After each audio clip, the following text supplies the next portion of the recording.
Well, good morning, Starshines. Oh my goodness. It's been a lovely morning so far. I've got my coffee as usual.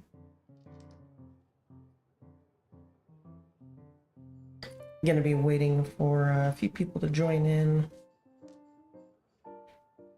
Hopefully we can get a few people to join.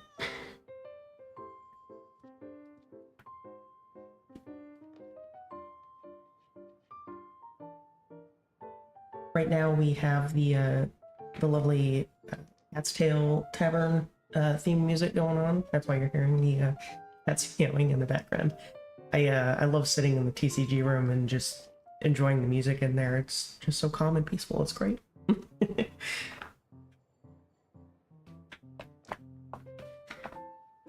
Today we are on the agenda. Okay, on the agenda we have some lovely account review things to do. But of course this is all in celebration of my birthday and Eula's birthday. Eula's birthday is today, the 25th. Mine's actually tomorrow, but it's close enough.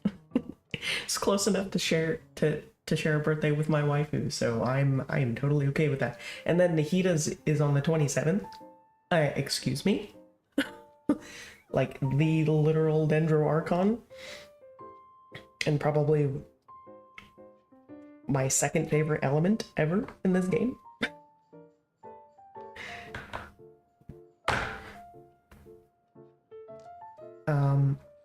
I did lower the bitrate of my stream a little bit in hopes that I won't be losing frames and lagging. We will have to see about that because I'm not 100% sure how that's gonna go. The internet at the apartment was really good the other day, and today seems like it's not doing that great. So we might be struggling a little bit, but we'll get there. We'll get there. I will tweak it as much as I have to.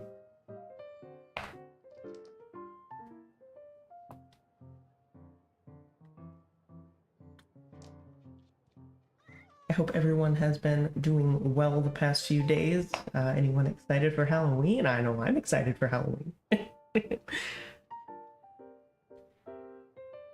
I feel like I get to dress up every day. I mean, not really. I could dress up every day. That would be fun. That would be like, I don't know, like cosplaying every day? Oh, that would be awesome.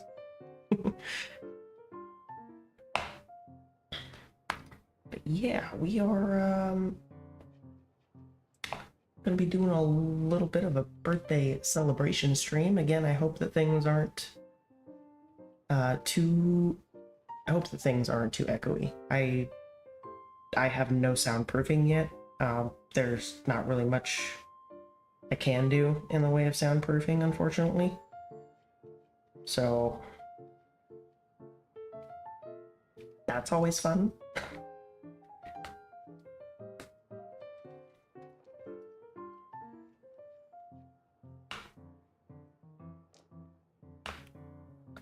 So we will see how it goes.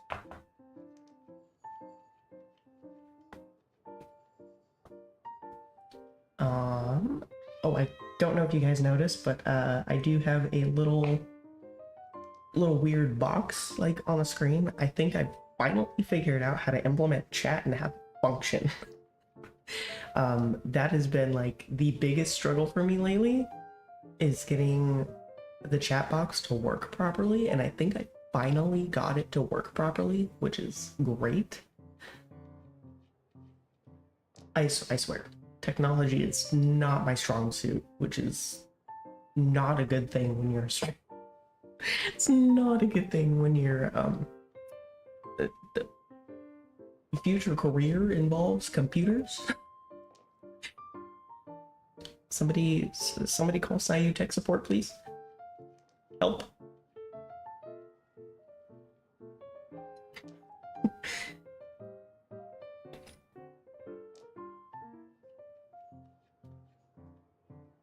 Okay.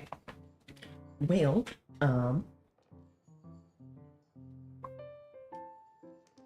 okay. So let's see. We have, okay. We have a ton of things to talk about today, for the account review stream.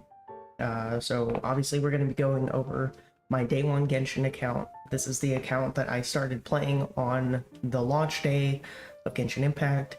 It's like my pride and joy. I put tons of money and time and effort into the account, all of the characters and the weapons and everything that I have, as well as, you know, just a little bit of sprinkling of luck on all of that, because as you all know, I am like the luck queen. So, yeah. So yeah, I've been, for sure, just, I keep, you know, bringing time and more effort and more love and luck into this account. And I'm super excited to share it with you. But yeah, we have characters, we have weapons, we have artifacts, we've got tons of the collectible items. We're gonna go over my exploration progress, my Spiral Abyss progress, the new what do you even, I keep wanting to call it pure fiction, but that's not what it is. It's the storybook battle event. Give me just a moment to look at that, because that's really gonna bother me.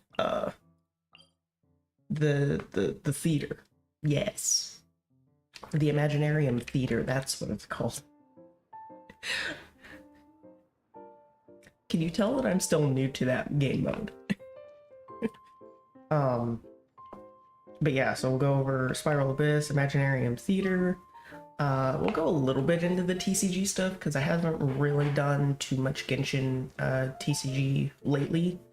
But we'll go a little bit into it, I guess.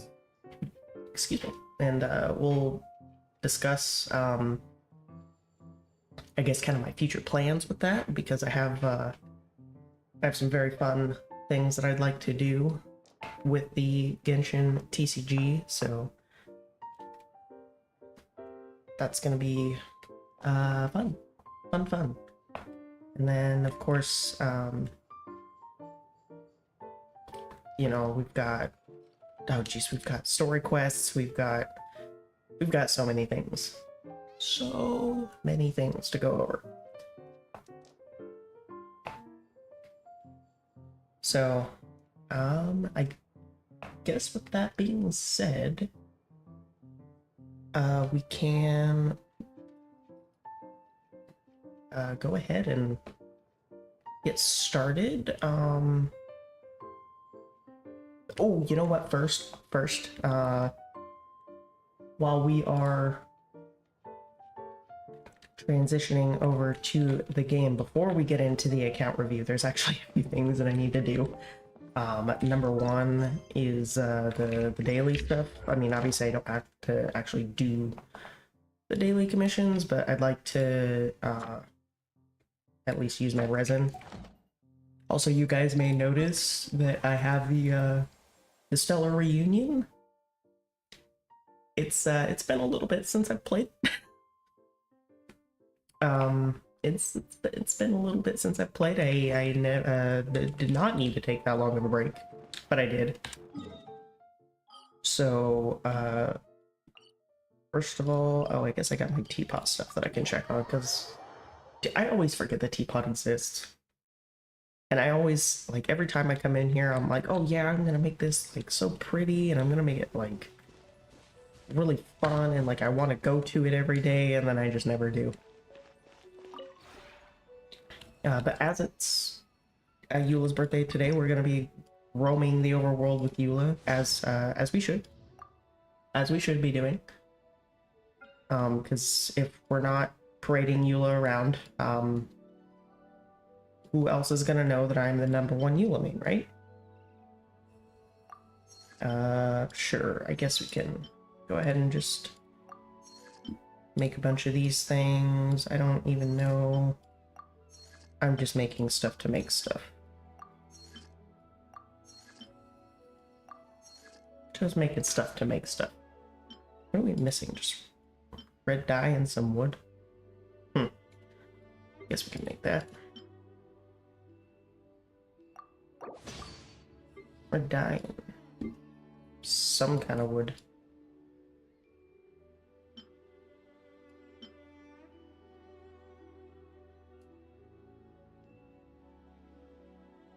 Oh my gosh, there's so many of these.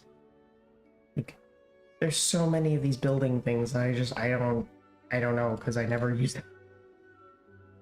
I don't do the teapot like ever. Oh my gosh, okay. What do we got for trust rank? Anybody at 9? I don't think so. I think most of the people that we got are like 8. I'm still trying to get Mondstadt characters to level 10. Like, this is ridiculous. I should have had them all friendship 10 by now.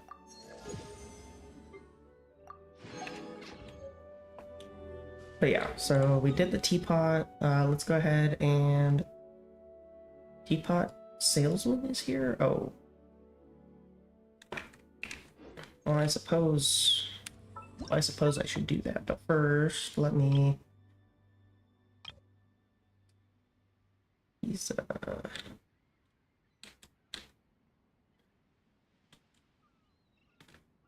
I should put the, a bunch of these teleport waypoint things here. Just so I have them. Oops. Perfect. Save that. And now we can teleport to where he is, because I hate having to run around in the teapot.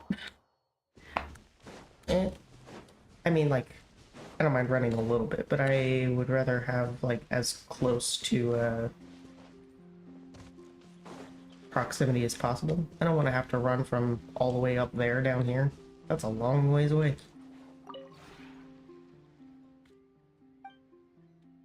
What do you sell, sir? Anything that I care for? Not really. Cool. At least I don't have to worry about that. So we have a little bit of resin. Yeah.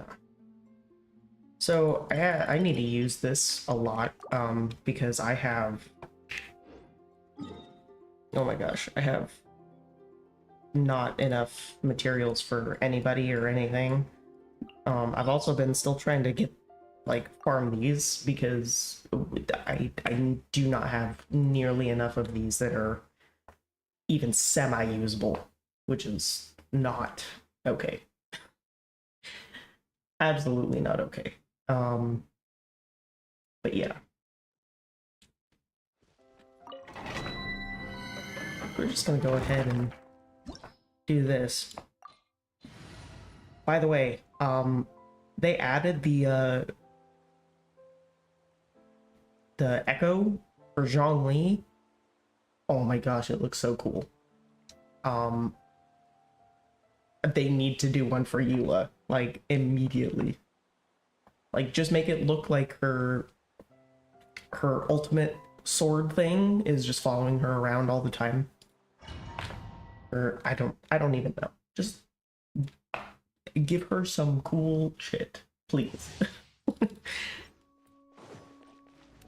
Give her some cool stuff. Yeah. I've also been, oh, I totally forgot to turn the voice back on.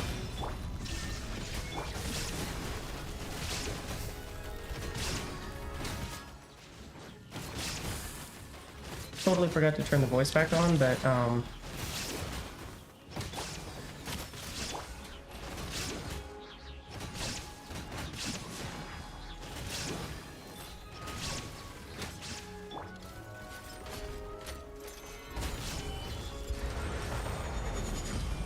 I've actually been using the JP voiceover a lot recently.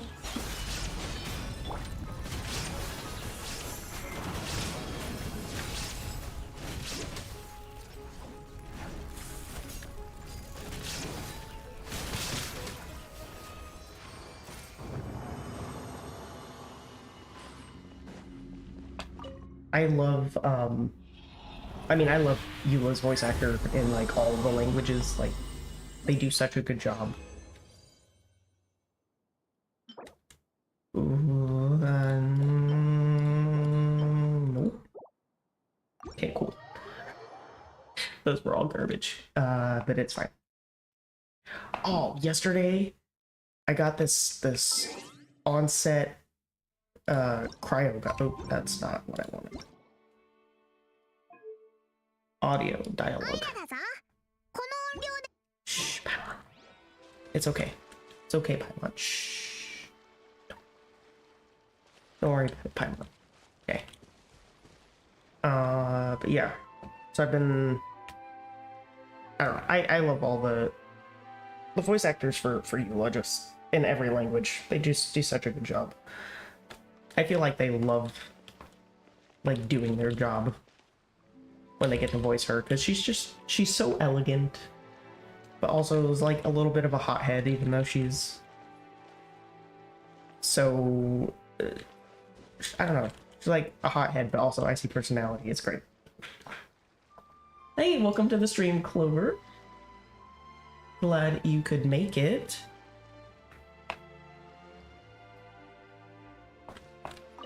We're just doing a little bit of some daily stuff before we get into the actual account review.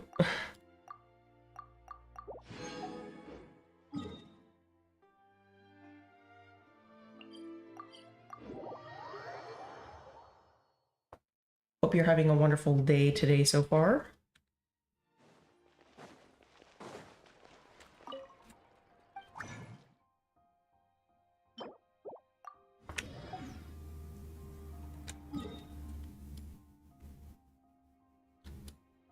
Apologies for the loud noise outside. Mika, hey, welcome to the stream. Thank you so much for joining. So lovely to see you. I'm okay, I'm great.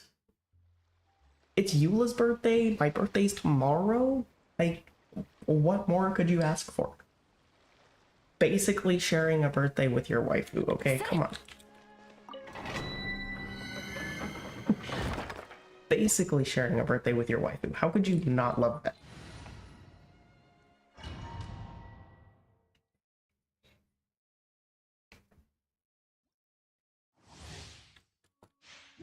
But yeah, we're just we're doing kind of some daily stuff before we get into the full-on account review. So just farming the Marchasi domain because I need all the artifacts that I can get. I do not have enough from here. And thank you for the early birthday. I really appreciate it.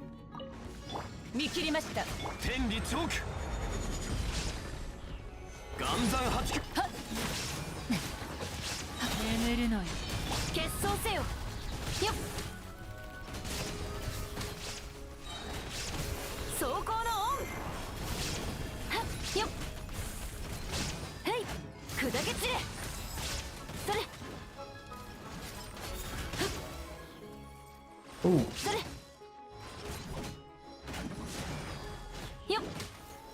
Wow. That was almost perfect. I actually have to work tomorrow morning for my birthday, which is a little, I mean, I'm a little bummed out, but it's okay, because I work at the, I work at this like little game store where they sell like Magic the Gathering and Warhammer and, you know, all kinds of games and tabletop stuff, and so it's fun. After that, I'm not entirely sure what I'm gonna be doing. I never really played on my birthday very much. Oh, if only that was like crit damage with attack percent. Oh, that would have been so much better. Dang it.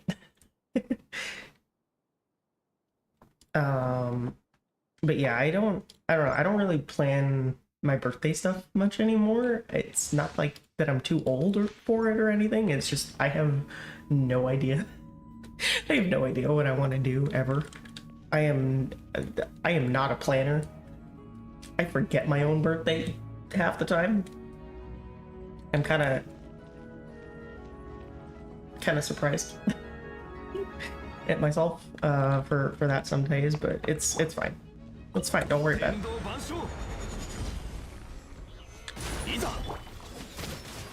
逃げ道はあります。震えなさい。わめきなさい。ふっやっ。よっ。はっ。へい。兵糧のようにうなれ。Yeah, it's 目には目を。it's a thing. それ。よっ。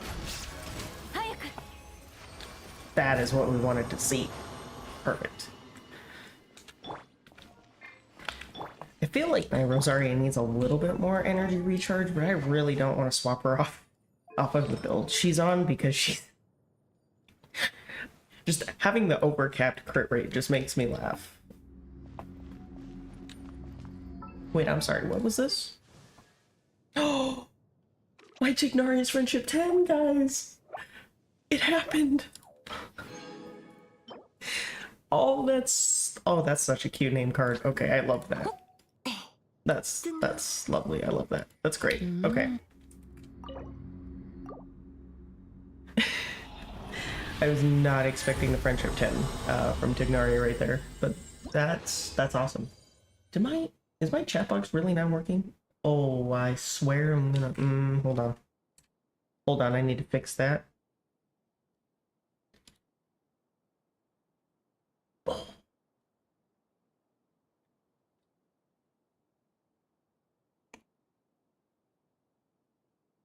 Okay. I'm gonna do this. I swear I just fixed this chat box thing earlier today, and now it's like... I think it's because I changed the background and then I forgot to fix it again. Or like re-add it back the right way. I don't know. I don't know anymore, guys. I promise. I promise I'm trying. Somebody call Site Tech support, please. Somebody call Site Tech support, because I don't know.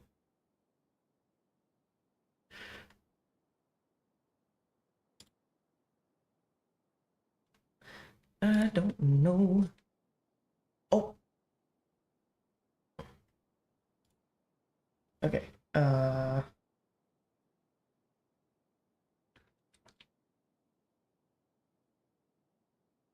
There we go. Okay. Thing. God, every time, I swear. I swear every time. Do that, and then... Should be good, right? Maybe? I don't know. I don't know. It's fine. It's fine. We'll fix it. We'll fix it later. First, we have a... we have a piece for Albedo, potentially. A piece for Albedo. That could be okay for Farina, I guess, if it rolls like crit damage or energy recharge. Why? I don't know why I'm locking that. I think it's just because it's double crit. I can't throw away a piece with double crit on it, even if I know that I would never use it.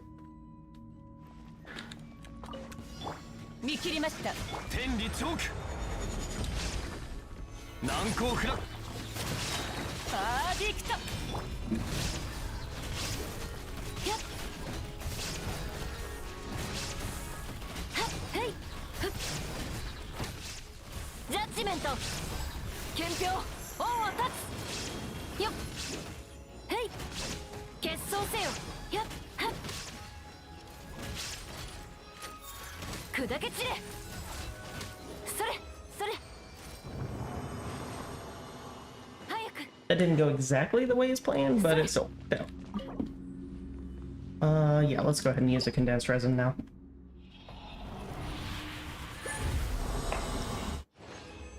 What do we got? Okay, tech and crit damage. Could be okay. Why? This doesn't even have... No. No, that's... Oh.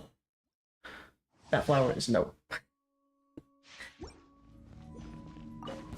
逃げ道はあります。天道ここにあり剣女盤石許さない。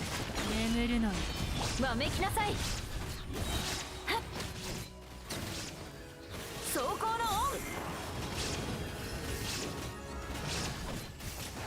オン。目には目を。よっ。それ。Oh, that was perfect. Oh, I love it when that happens. 早く。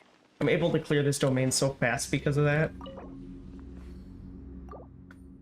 And I usually get my energy back, like, fairly quickly. Like, I hardly ever have to use Raiden's Burst when I do that.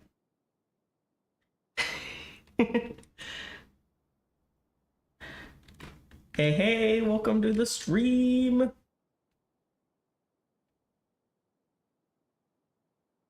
Oh my gosh, I swear this chat box is gonna, like...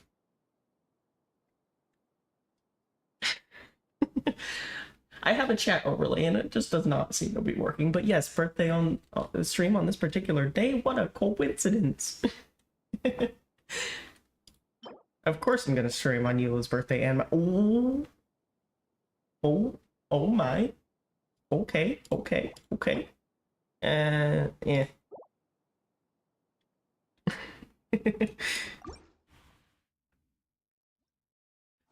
Yeah, I know. It's weird, right? Me using JP dub? It's because Kinich and how it's because of them. They made me switch back. I actually started. Okay, I started in JP dub. I started this game in JP dub. それ。諦めて。天道万象震えなさい。結晶せよ。ふっ。兵糧のようにうなれ。へい。よっ。ジャッジメント。へい。それ。ふっ。 I started this game in JPW. Kinich made me do this. He made me switch back because Kinich and Ahao have the same JP voice actors as Naruto and Sasuke, and that was literally my favorite anime growing up. Like literally my favorite anime.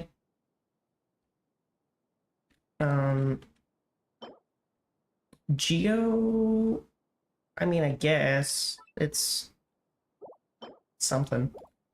It's a something goblet. Will I use it? I do. Probably not. Probably not.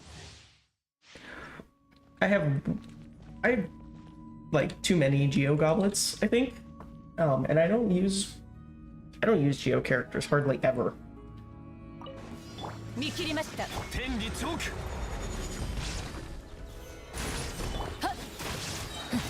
Recently switched to JP Dub for Nikita's event. Oh, yeah, I heard about that. 目には目を。やっ。はっ。 Oh no, it's because I wasn't close enough to this guy when that went off. 許さない。粉々よ。ふっ。へい。 There we go. It's fine, we still cleared it really fast. That's all that matters. Alright. What do we got? We got a timepiece with energy recharge. No thank you. And we got a... Ooh, okay. If it rolls crit rate? If it rolls crit rate, that could be okay. We'll test it. We'll test that one.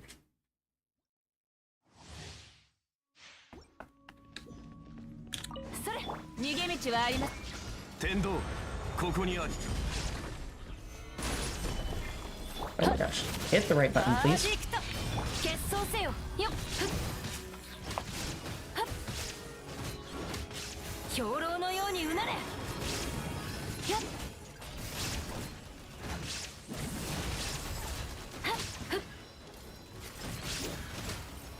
Perfect. That's what we like to see. God, Eula's burst just gives me like the biggest dopamine rush ever. Just straight dopamine to my cranium.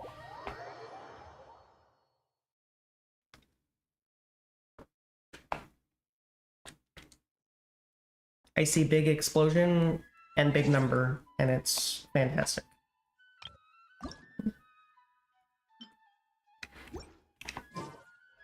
All right, what do we get? Battle pass, use resin. Okay. And then do we? Oh, we got all of our daily commission points. That's awesome. That means we can collect that. That means we can collect them commission points. Yay!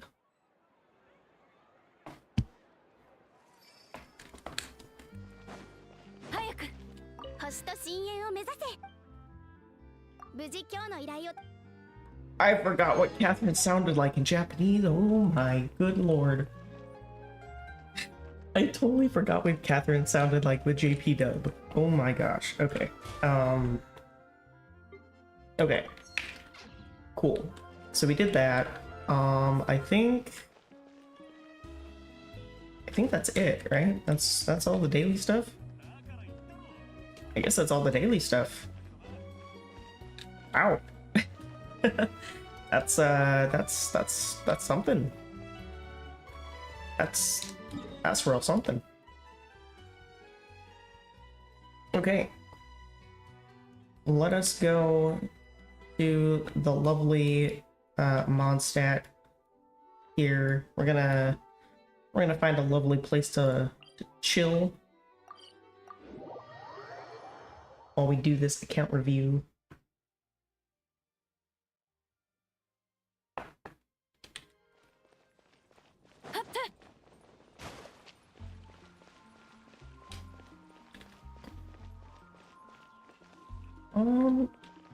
Let's go ahead and we'll chill right here. Right next to Miss Sarah from Good Hunter and Yuri, who I don't remember what she did in the story. She was there for a minute. It's fine. Alright. Let's see. By the way, are you available for a game in a few hours? I'll have 200 points to get. Yeah, I could do a game in a little bit. I do have to work a little bit later tonight.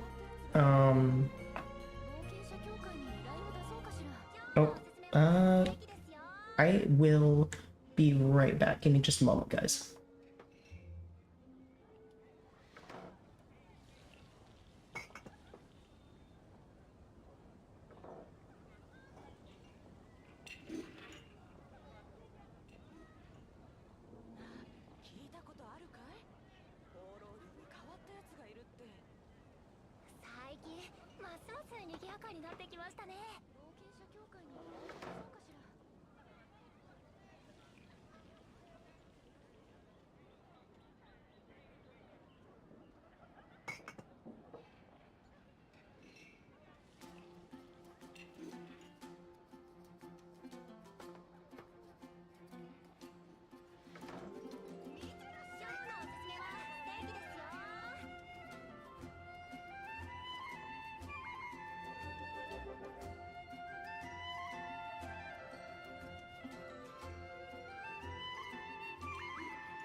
Apologies for that, everyone. Had a very important phone call to answer.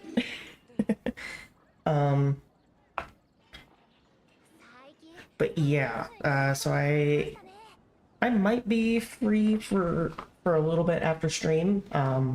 If you wanted to do a little bit of co-op event, because I know that there's still a little bit of time left on that. I think. What is it like?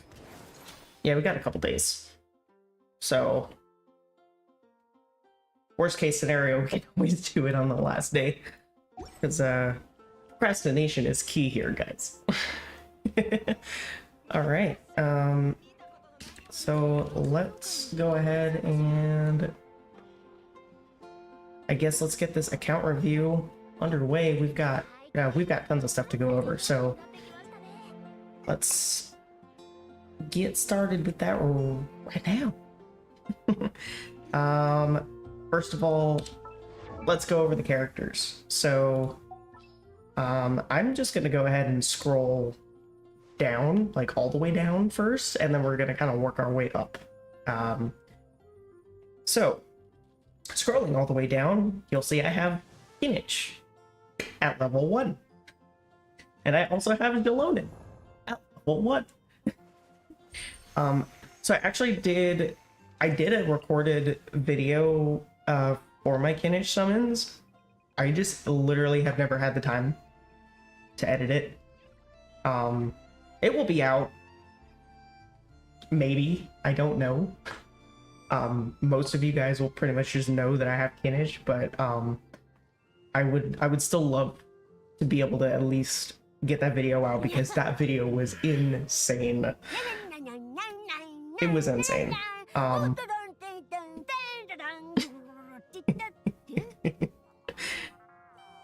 then we have Miss Jalonin here. So last night I was doing random summons because I was bored. You don't do random summons when you're bored, because then you win a 50-50 at like 32 pity. At least that's what happened to me. I'm not even kidding. I'm not even kidding. I will prove this to you. So we're gonna go back. So we gotta find the page with Kinich, right? Kinich was right here. We have 5, 10, 15, 20, 25, 30, 31, 32, and on the 33rd wish. What even is that? What even is that luck? But anyway, moving on from that, we also have a bunch of these 4-star characters still at level 20, and some of them are a little bit higher. We also have Mulaney from the Mulaney stream that I did a while back. Still working on getting her raised up as well. Just her adorable personality is everything. But yeah, we have a lot of, like, almost all of the 4 stars. I hardly ever use, or I've started to raise them because I really wanted to build them, and then I just kind of forgot, because ADHD brain go burr sometimes. So we also have Mr. Tartag here. I got him. I got the Polar Star bow, was like ready to make him cracked, and I just can't. I don't know.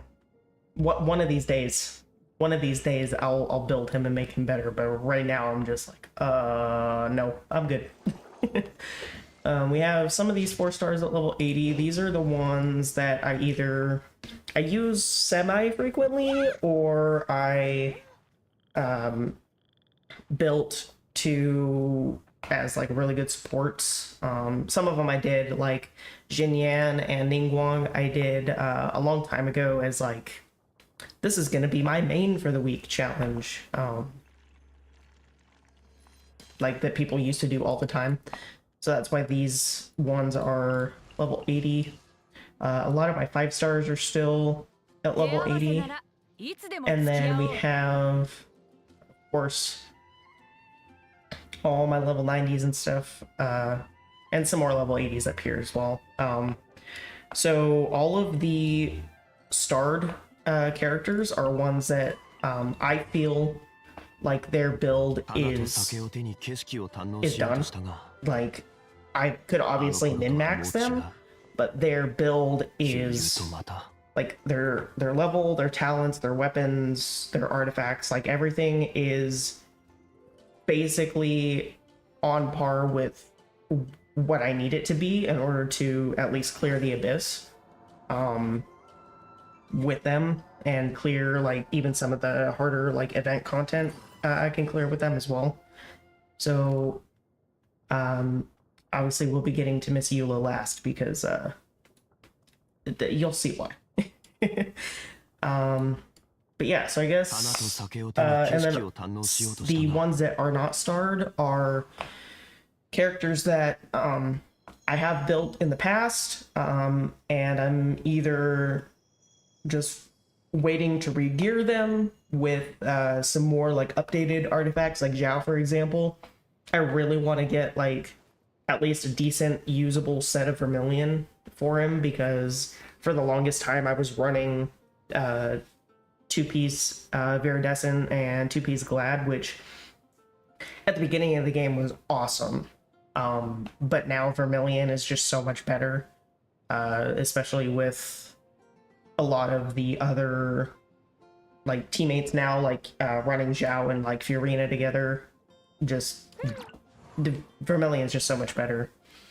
And then some of these other characters too, like I use them every once in a while. Like I'll just throw some gear on them for different events and things, or if I feel like using them, I'll build them. But for the most part, the characters that are highly leveled but unstarred are ones that I use, but I don't feel like their build is like complete. Like I want to get, you know, at least one or two more pieces that are better for them, etc., etc. So, or I'm still,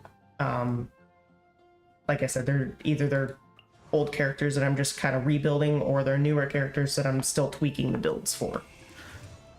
So we obviously have Zhao. He was my main for, I think he was actually my second main after Razor. Around the time when I really started getting like into doing like Spiral Abyss content, because that's a really like reliable source of getting Primo Gems without spending money. Even though I was a hella whale back then, hella whale. But yeah, and then Ganyu, I haven't really used my Ganyu. Like, not to say that she's not good and that you know, some people can't make her just absolutely cracked out, but the charged attack for the bow characters is kind of, it's weird. Like if her like charge 2 for her charge shot was a little bit faster, I think I'd like it a lot more.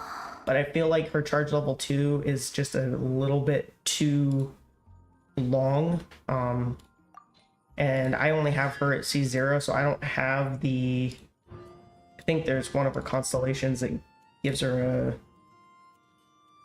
a, yeah, it's her C6 that makes it to where her cross like arrow takes like no time at all to charge, and I don't have it.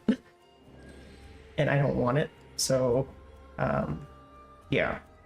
So I guess let's go ahead and just start at Jinyan, because that's pretty much from Jinyan upwards are all of the characters that I use or have used at least semi-regularly. So Jinyan was, I really wanted to make her work as like a physical DPS, but it's really hard. Like, everybody knows Jinyan is kind of like meh gameplay wise, just because the split scaling and the element not matching right for her being a physical DPS. But other than that, I love her character. And then we have Lisa. Lisa, I used for my main as like a week when her skin came out, because I love this skin. It makes her look so just beautiful, gorgeous, amazing. And I also I tested her out not only as a main DPS with like the Dendro Bloom reactions, but I also did a kind of burst slash skill DPS, almost like a Raiden. I basically put her on like my Raiden hyper carry build. And then I also tested her as a support for Eula, because if you guys, most of you guys probably know this by now, because you get her like as, I don't know, your second, third, fourth main character in the game. But her burst does a defense decrease, and there's only like so many characters that actually decrease the defense of units, and so I wanted to try her out as a defense shredder for my Eula team just to see how it would do, and it worked out really good. I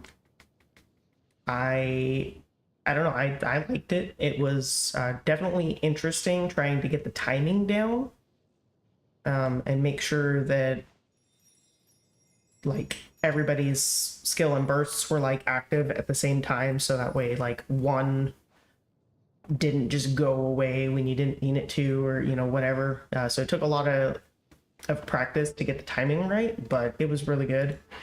Beto, I haven't really used a whole lot.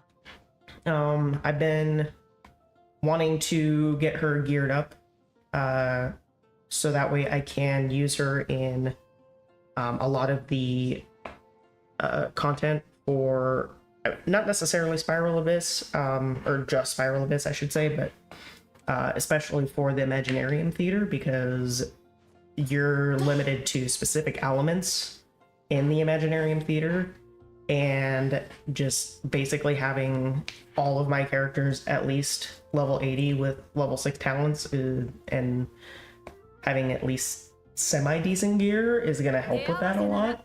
That's what I plan on doing with all these characters. It's just obviously it's going to take a while.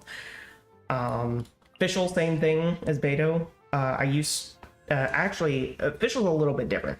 I used to use my Fischl a lot, like a lot. And then I kind of got away from her a little bit, and then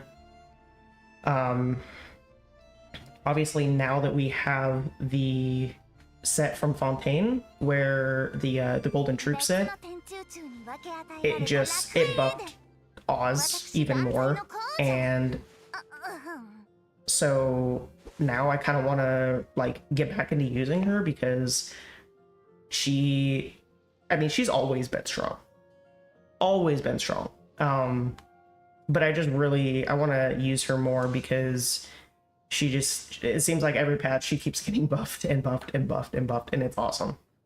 And plus there's a lot of teams that I use that could actually benefit from her high electro application, as well as the particles that you can get from her, from Oz. So Kujosara, I don't use as often anymore. I did just recently like re-gear her for the Imaginarium Theater, so that way I could use her as a kind of hyper carry Raiden support. And that's basically all that I ever used her for in the past, even, was just hyper carry Raiden.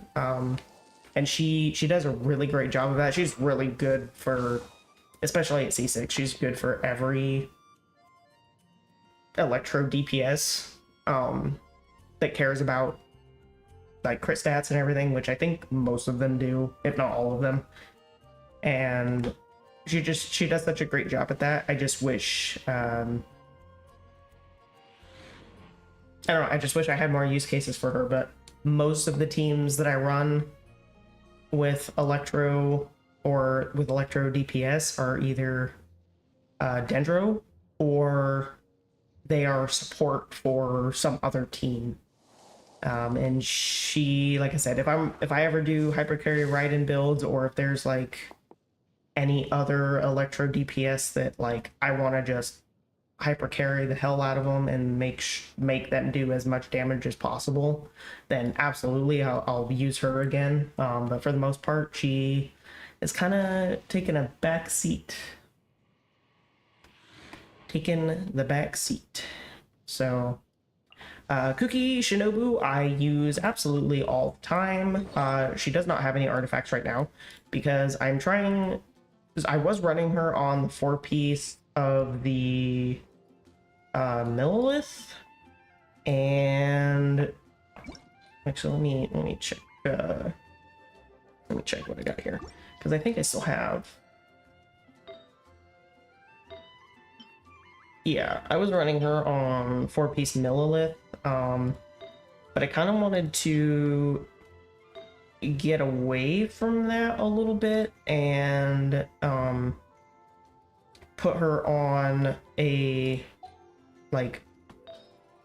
4-piece of the Paradise Lost or 4-piece Gilded Dreams or whatever, just because she heals enough already without the Millilith set.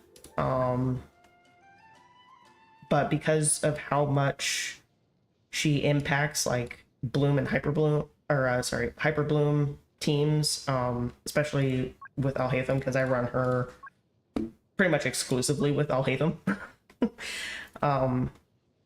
Having that would be awesome. Actually, speaking of the Millilith pieces, I should probably re-equip those before I forget to, because I do that a lot. I was running a healing bonus because at the time that's all I had, until I got this piece right here. So I think I was running an EM goblet on her, if I'm not mistaken.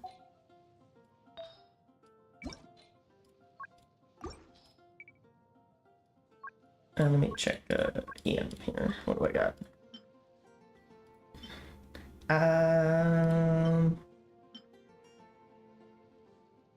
Was I running? I might have been running an HP goblet then. I don't remember. I don't remember what goblet I was running on her. I know. I never remember. I'll figure it out later, but yeah, I pretty much used Kuki like exclusively with Alhaitham and his Hyper Bloom team, and I use her pretty much all the time. I use my Alhaitham team like at least once or twice a week, just because I like it so much. Moving on to Kaya, I don't use him hardly ever anymore. I used to use him as a superconduct support for Razor before Rosaria came out, as well as I used to run him and Diona on my Razor team. And then I tried him out as a main DPS, both cryo with Chongyun's infusion for a reverse melt, and I also had a physical. I made him a physical DPS as well because I love my physical DPSs, and I more or less just put him on my Eula's gear because that was literally the best gear for physical DPS that I had. And so it was fun. I liked it. I liked his fast attack animations, and being that I have him pretty much at high constellation, I actually like this little shield. Like, it doesn't do a whole lot, but I liked it and it's cool. Diona. I don't use Diona much anymore because we have Zhongli, and if I'm not using Zhongli, I'm using Kuki, I'm using Bennett, I'm using Kokomi, I'm using Jean now. Every once in a while, I will still use Diona, like especially in Imaginarium Theater, because when you're limited to specific elements, you're limited to specific elements. And even sometimes, like, if I really desperately need Zhongli on another team outside of my Eula, so that way that team can have the interruption resistance without the interference of an extra element like screwing up a reaction or something, I will put Eula, or I will put Diona in my Eula team instead as my shield slash heals, and then I'll be able to use Zhongli for some other team. So in those cases, that's where I use her.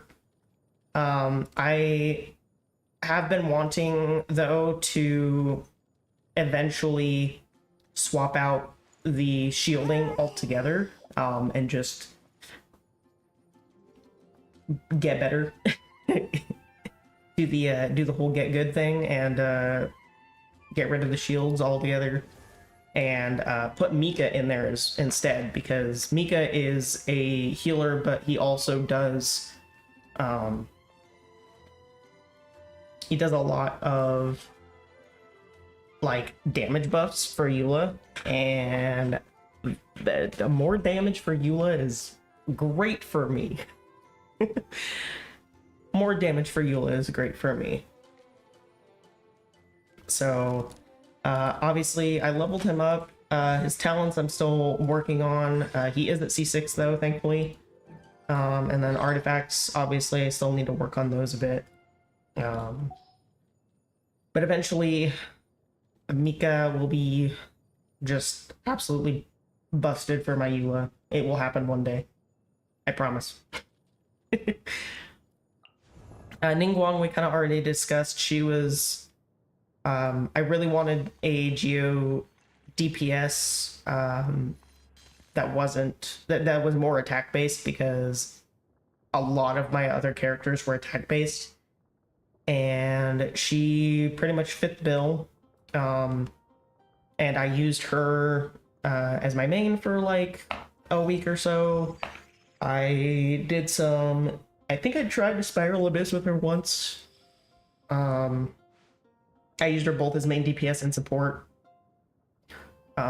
She did her job well back then. I'm sure she could do it now if I just absolutely cracked her build out, but I just don't use her much anymore. Catalyst users are kind of weird, in a weird spot for me. Like, I pretty much only ever use Catalyst users as supports now. I hardly ever use them as main DPSs.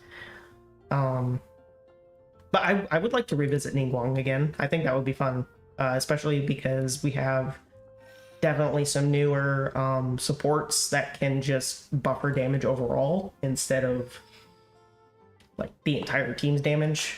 We have a little bit better hyper carry support for Geo DPS now. So that's always fun.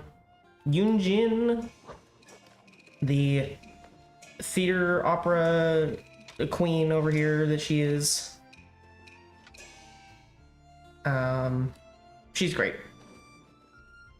I don't use her like much anymore, except for... Well, actually, I take that back. I use her whenever I use Yoimiya. And I use my Yoimiya actually still at a decent usage rate. Especially like in Spiral Abyss sometimes, because there are certain enemies and certain stages where I'm just like, I just want to pew pew and have the enemy go bye-bye.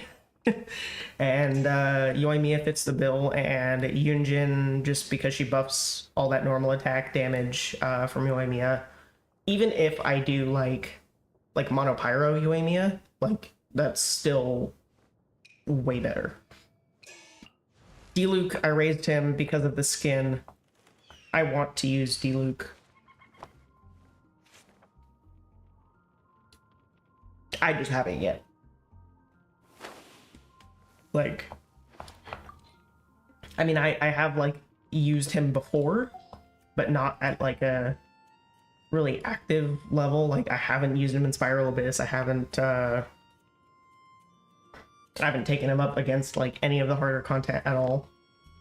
Same thing, well, similar story with Klee. Like, her skin came out. We had that huge event with her, and it was great. And I did take her against Spiral Abyss, and I actually, I think I did really good. Especially because, again, Catalyst DPSs are not my strong suit, and being that she's the short-statured characters, their movement is, like, limited, like, a ton. So, I think I did pretty damn good with that. So, now, let's see. Dia, my queen from the desert lands. I want to make her a main DPS. She's at C2. I mean, I need, like, I really want, I really want to get her to C6. Like, not because she can't be a functional DPS at C0, but like the C6 just helps a lot. But I absolutely love Dia. I love how she looks. I love her gameplay. Like, Dia is the DPS tank that I have always wanted. I literally just wish that, like, she almost has a similar,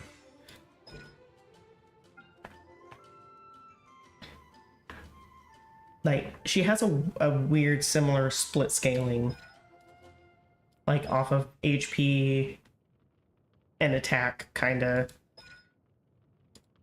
So, I don't know. It's way better than Jinyan, but it's still, like, kind of weird. But regardless, I still absolutely love her. Like I said, I love her gameplay. She is the tank DPS that I have always asked, like, always wanted in this game. And I even got her signature weapon because, of course I did. Of course I did. You're talking about me here. I'm still working on regearing her. I kind of want to get her a slightly better emblem set, and I want to get her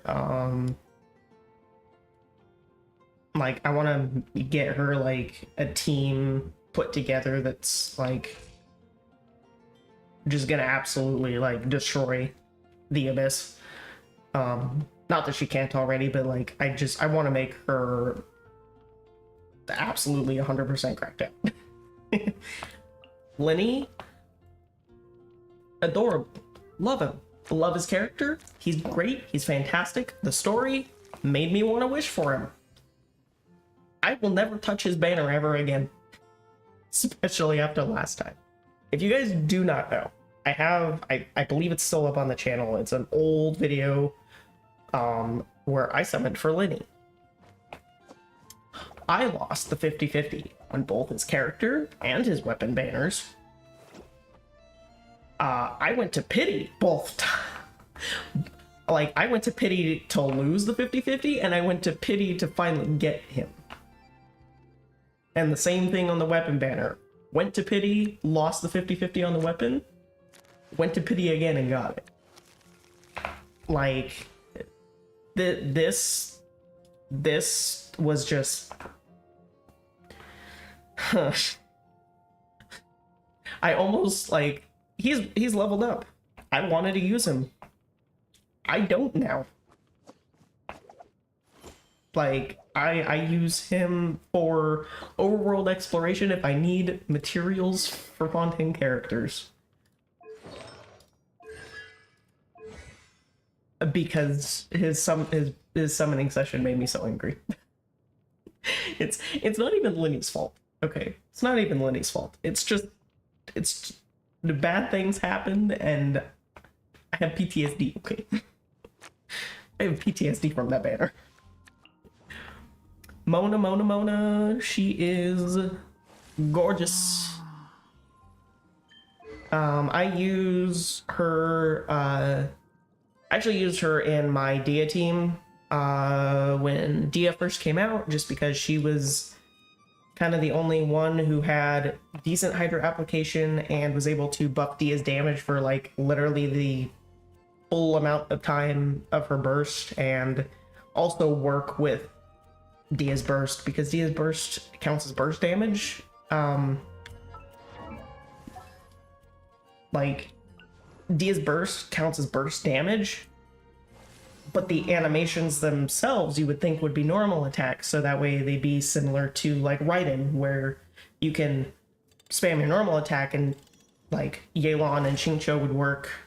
They don't work with Dia, which is kind of a bummer, but I think they did that on purpose, because I think they were like we had Sumeru, but I think they were planning way ahead.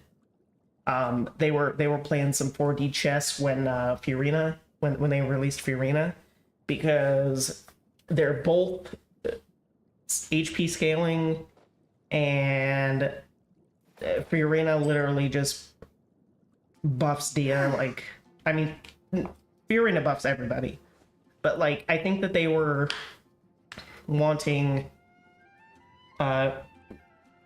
Dia to be specifically supported by Furina, because you could do like 2 of Dia's bursts and Furina's skill will still be up. So you could literally do like your rotations with like all your other characters, and Furina is just gonna sit there and have her little water bubble animals like do their thing. And I don't know, I just think it was meant to be. Ayato, I used him fairly often when he first came out. I don't use him much anymore. I still think this Boba animation's freaking hilarious. But yeah, I just don't use him much anymore.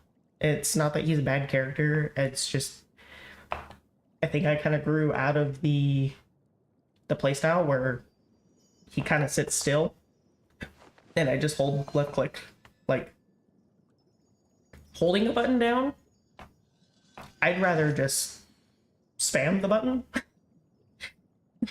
And I can't spam the button that fast. Or, well, I mean, it's not that I couldn't, but I don't know. I just didn't like sitting still and holding the button down. I think that's the only reason.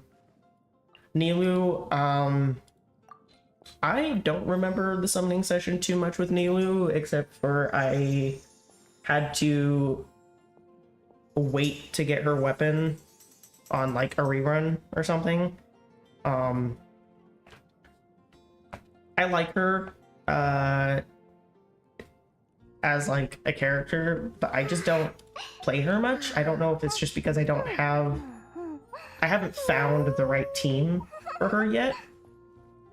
But that's, I think that's basically it. I'm just waiting to like test out some teams, see which ones that I really like to run with her. I'm still working on it, and then obviously I'd love to get a different artifact set for her, because before I think I was just running an extra like 2-piece set of tenacity and like a wanderer's troop, so I could have the HP and the EM, and it did fine, but it wasn't like an actual dedicated set for her, which I would have really loved to have done for her. Baiju, I got him literally for my Sino team. I have not used my Sino team in a while because I'm still... I need better artifacts, honestly. Like, that's half of the reason why some of these characters aren't being used as often as I would like to, or as often as I would actually use them. It's literally just because I'm struggling on artifacts. Like, I don't even know what Baiju's best artifact set would be, but I don't have it, whatever it is.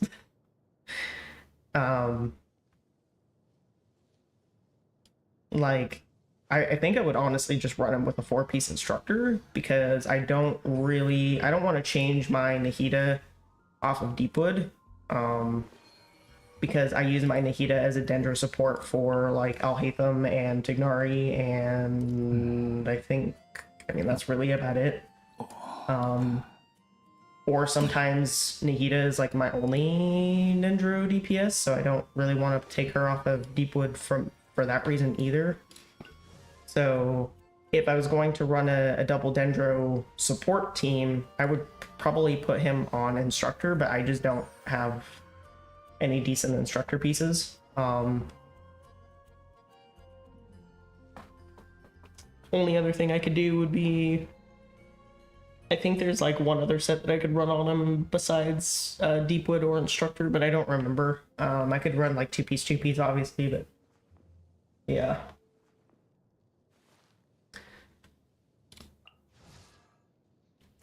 I have Nahida, Baiju, Xingqiu, Yelan, Fiona. No, it's not that I don't have the characters for, like, the right characters for Nilu's teams. It's just that I don't know what team feels like more comfortable for me to play, is what I guess what I meant by that. Like, I have all of the characters that I could ever need for a Nilu team.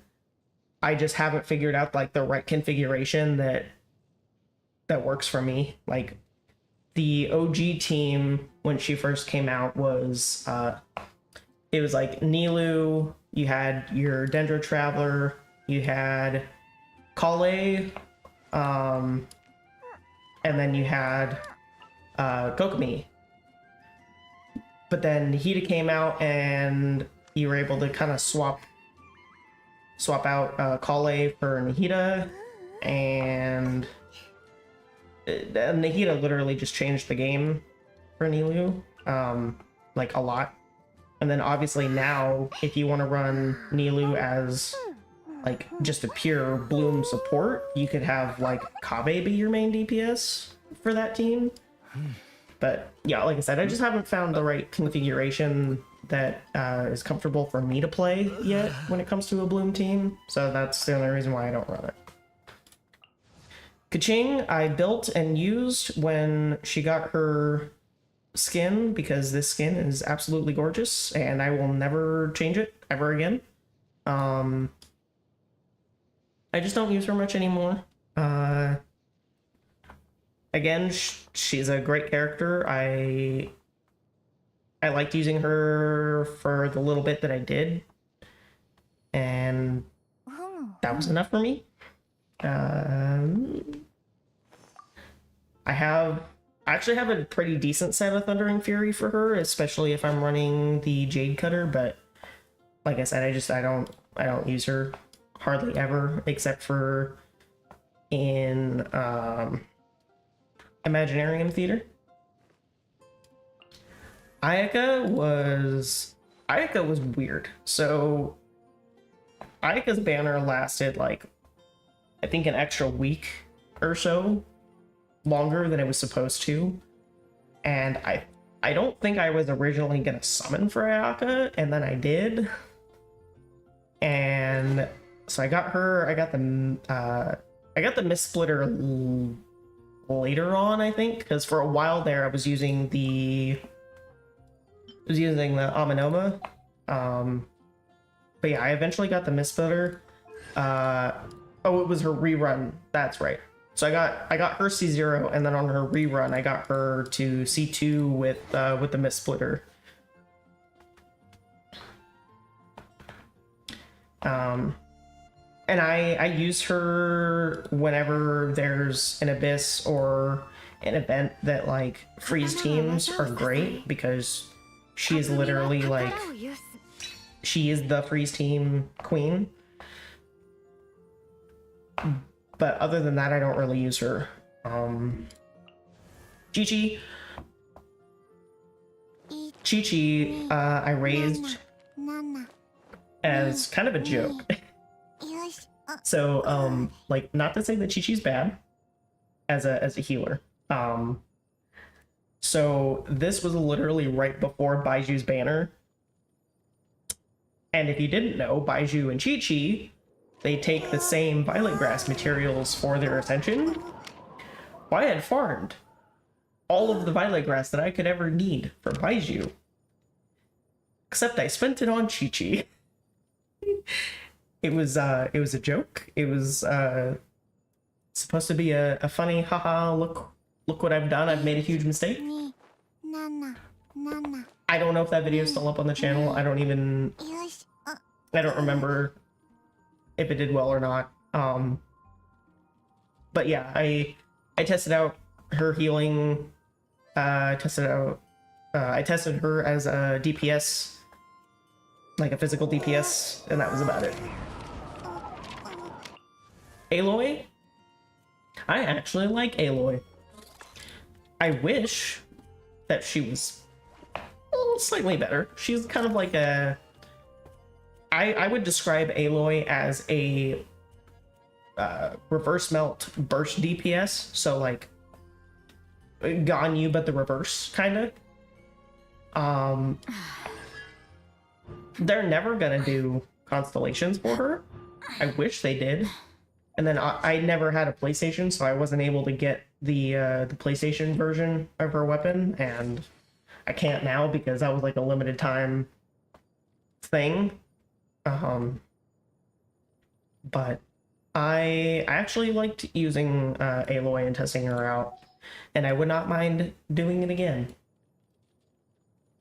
I don't know, I think I was just having fun with like trying new characters. Venti, we're gonna get back to Risley for a minute. Venti, so I believe Venti was like either the first banner or like the banner right after Klee. Because I didn't get Klee until like one of her reruns. And so I was like, oh man, Archons are like the gods of this world, so they've got to be powerful. So I got Venti. I remember very, very vividly. I summoned for Venti. I won the 50-50. I was like, oh my god, this is great. So I played with him a little bit, I tested him out for a little bit, and then I was like, okay, everybody's saying that the constellations for him are really good. I looked at them myself, I reviewed them, and I'm like, yeah, I'd like to have those. C3 later, and each one of these constellations was also a 150-50, and I believe his C2 and C3 were in the same 10 pull. Yeah.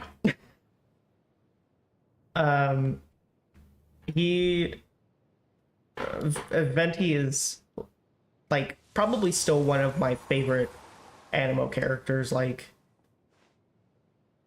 even if I hardly ever use him anymore except for like very few Spiral Abyss scenarios, I still love him.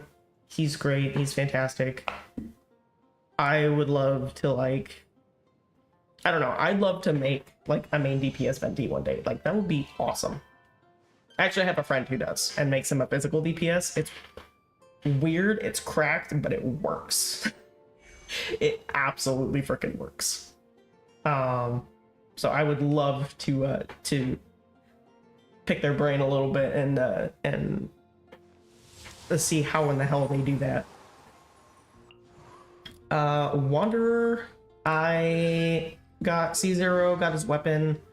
I don't know. Like I don't know if I just don't understand how to play him properly, or if it's just because it's like it's the catalyst thing. I don't do catalyst DPSs like, hardly ever, so I don't use him very much. I do want to though. I do want to. I think that if I took the time to like understand his kit better, I'd probably have way more fun with him. I think it's just right now I just don't understand. I don't understand how to play his DPS. Next we have Albedo. I got I made sure I did the event for the Cinnabar Spindle. I made sure I got him to C2 so that way his burst has some defense scaling. And I use him in my Geo team. And you may be asking, oh, why don't you have Chiori? I specifically refuse to get Chiori because I know that Chiori is technically better than Albedo. And I want to use Albedo in every chance that I can get. So, I will never get Chiori because otherwise she will overtake my Albedo's place in the only Geo team that I ever use, which is Ito, by the way, which is Ito. He has a spot in my Geo team, and if I put Chiori in there, I will never get to use Albedo, and that makes me sad. So, I mean, not to say that Albedo's like, and that you can't use him as like an EM support in like some other teams for like some weird, like funky build things, but I just, like I said, I really like Albedo. I loved the Dragon Spine quest. I loved both of the Dragon Spine quests, actually. And it would just, like I said, it would literally like make me so sad to not be able to use him in the only team that he's good in. So that's why I will never get Chiori's, because I don't want to replace Albedo. I want to use him every chance that I can. Mr. Ito, I don't, so you'll know this, most of you guys know this about me by now, but maybe some of you don't. I actually don't really like playing Geo teams very much. It's kind of, I don't know, it's weird. It's because there's not really too many things that buff Geo damage. You can like buff defense, and you can buff like crit rate, crit damage, attack, like, but Geo damage itself is kind of like hard to buff outside of like Goro as a support. And so I don't use Geo teams very much. But when I do, I use Ito because Ito is a funny man. And he's great. So there's that. That's kind of all I have to say. I don't know. I feel like I'm going a little fast through these, but yeah. We're gonna skip Razor for now. We kind of talked about Zhao a little bit. I used him as my main for a while, or I guess my second main after Razor. For a while, we talked about Ganyu a little bit. MC, when Dendro MC came out, they got a massive glow up. They were way more useful than just about every other version of the MC, and I have not changed it off of Dendro specifically for that reason.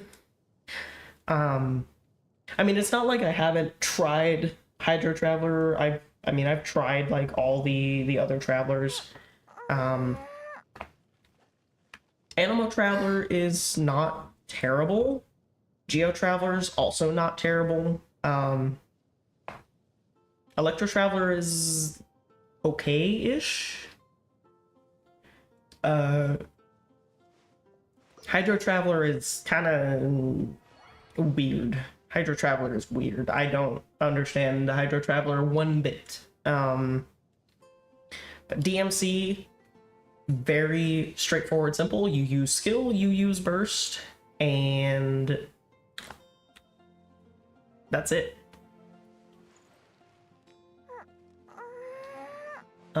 Ito was great, but after Fiorina coming out, Noelle is better. Yeah, so I've actually heard that a lot from people. And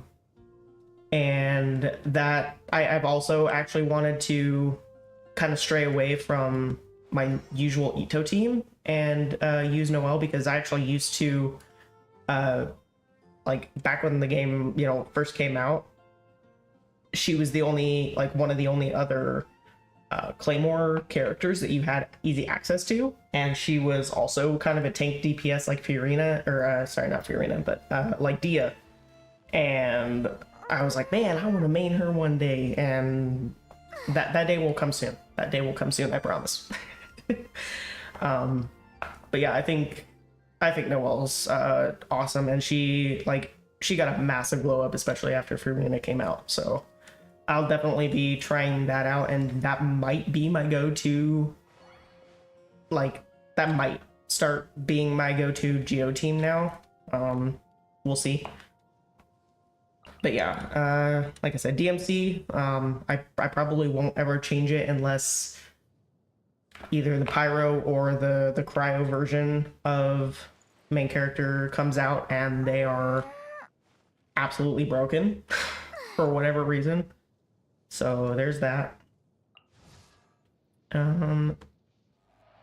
Let me go refill my drink, and we'll be right back to talk about Sino.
All right, I have my refreshments refilled. Lovely. So, yeah, so Sino, we have, I did, like, literally the perfect ritual. We have Electro Wolf Dog Boy, we have Electro Dog Boy. I put Razor in the team, and then I summoned for Sino, and we won the 50-50, and that's all that matters. And then, of course, we had to summon for his signature weapon because, I don't know, I'm really, like, if I don't have the signature weapon for the character, I feel weird. It just feels weird to me. But, yeah, so we got his signature weapon.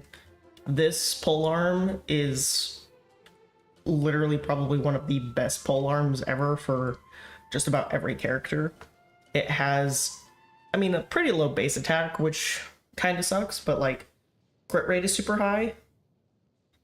And if they care about elemental mastery or attack bonus at all, this is probably like your go-to your go-to polearm. It's busted. Like, I don't think, like, people, like, obviously meme about, like, every polearm that comes out is a buff for Zhongling. But it's also a buff for every other polearm character ever. Yeah, when this came out, it was great. And, like, I kind of semi-mentioned when I was talking about Baiju, I have a team for him, like, ready in my mind. Like, I'm gonna run it. I just need to, obviously, like, I need to rebuild his artifacts, because the Gilded Dreams that I have are kind of mid. Like, could be way better. And I think my Miko is using some of the pieces that I had on him originally, but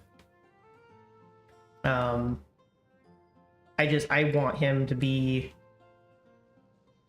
better. Excuse me. I'd like to get better pieces for him than the ones that I had. Cool. So I think that's all of the unstarred characters. Now we're getting into the good stuff. So Zhongling, I refused to use my Zhongling for a while because... So I realized her greatness, like, day one. Like, I mean... I'm not saying this is like a brag or whatever, but like, I knew from like the day that I got her that she had something about her that was just gonna be great and gonna be broken. And I was right. I don't know how. I just had this weird intuition, and I absolutely loved her. Okay, like, I used her in my date and like the launch, like, very first team that I built was Razor, Venti, Zhongling, and Diona. Those characters don't work together at all, really. But I made it work.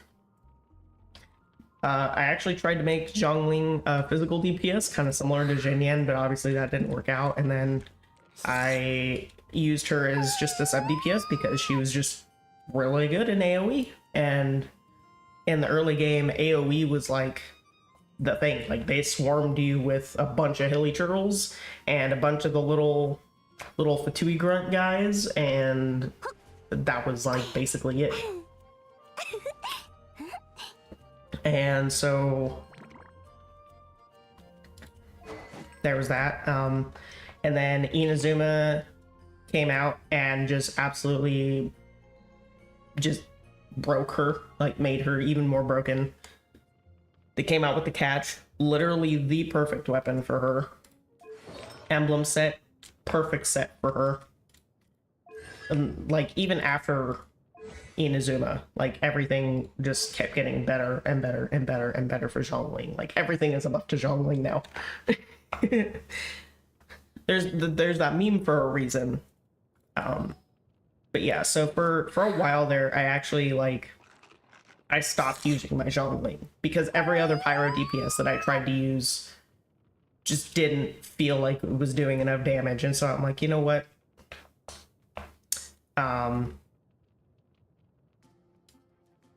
We're gonna take a pause on Zhongling, and I'll use her again later.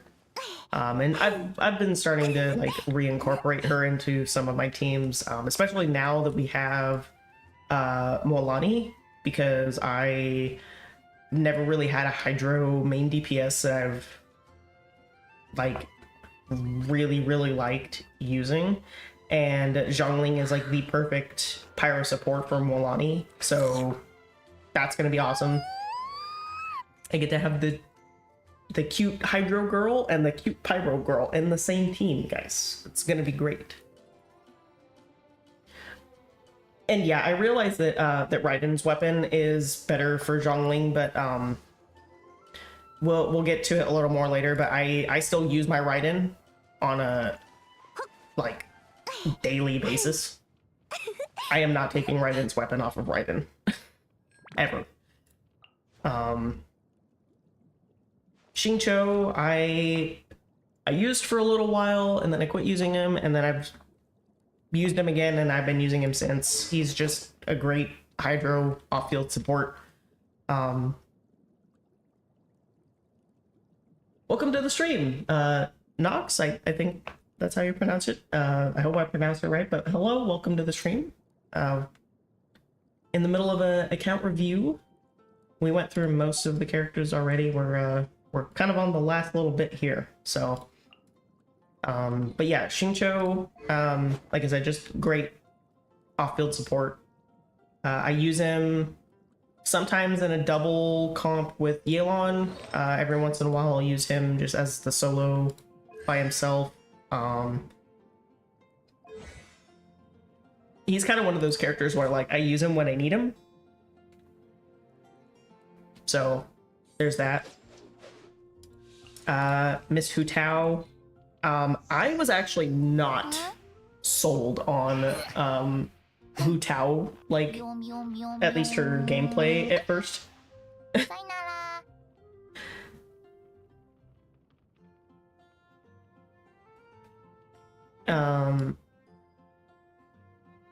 Like, I don't know. It definitely took some getting used to her charged attack, especially because I think for the longest time I tested her out at C0.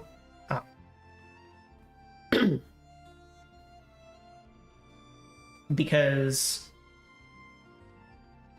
like I wanted to make sure that I could like efficiently use her without having the C1, and then I was just like, you know what, the C1 just is gonna make this so much more comfortable for me, and so that's when I ended up going for it. Xingqiu C6 doesn't need the set. So yeah, so I understand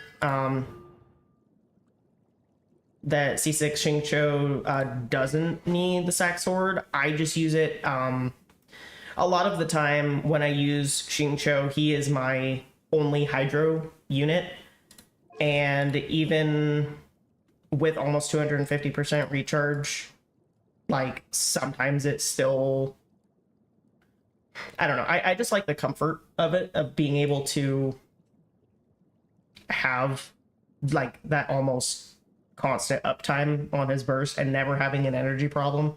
That's the only reason why I haven't switched it over. But yeah, going back to Hu Tao,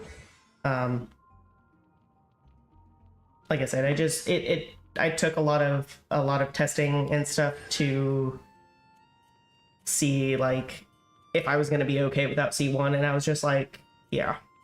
So I just got the C1. It made it more comfortable to play. She is honestly, I think, one of the better built characters. I could, like, obviously I don't have her at what is it? I think it's C6 increases her crit rate. So obviously I don't have that. But I think all things considered, like, her stats are pretty good. And I hardly, like, I use her burst when it's up. I don't think I hardly ever really need to use it, because I have healing either from external sources, or I just use a shield, and she lives life on the edge all the time, which is fine. But I absolutely love her character. She's adorable, little spooky queen.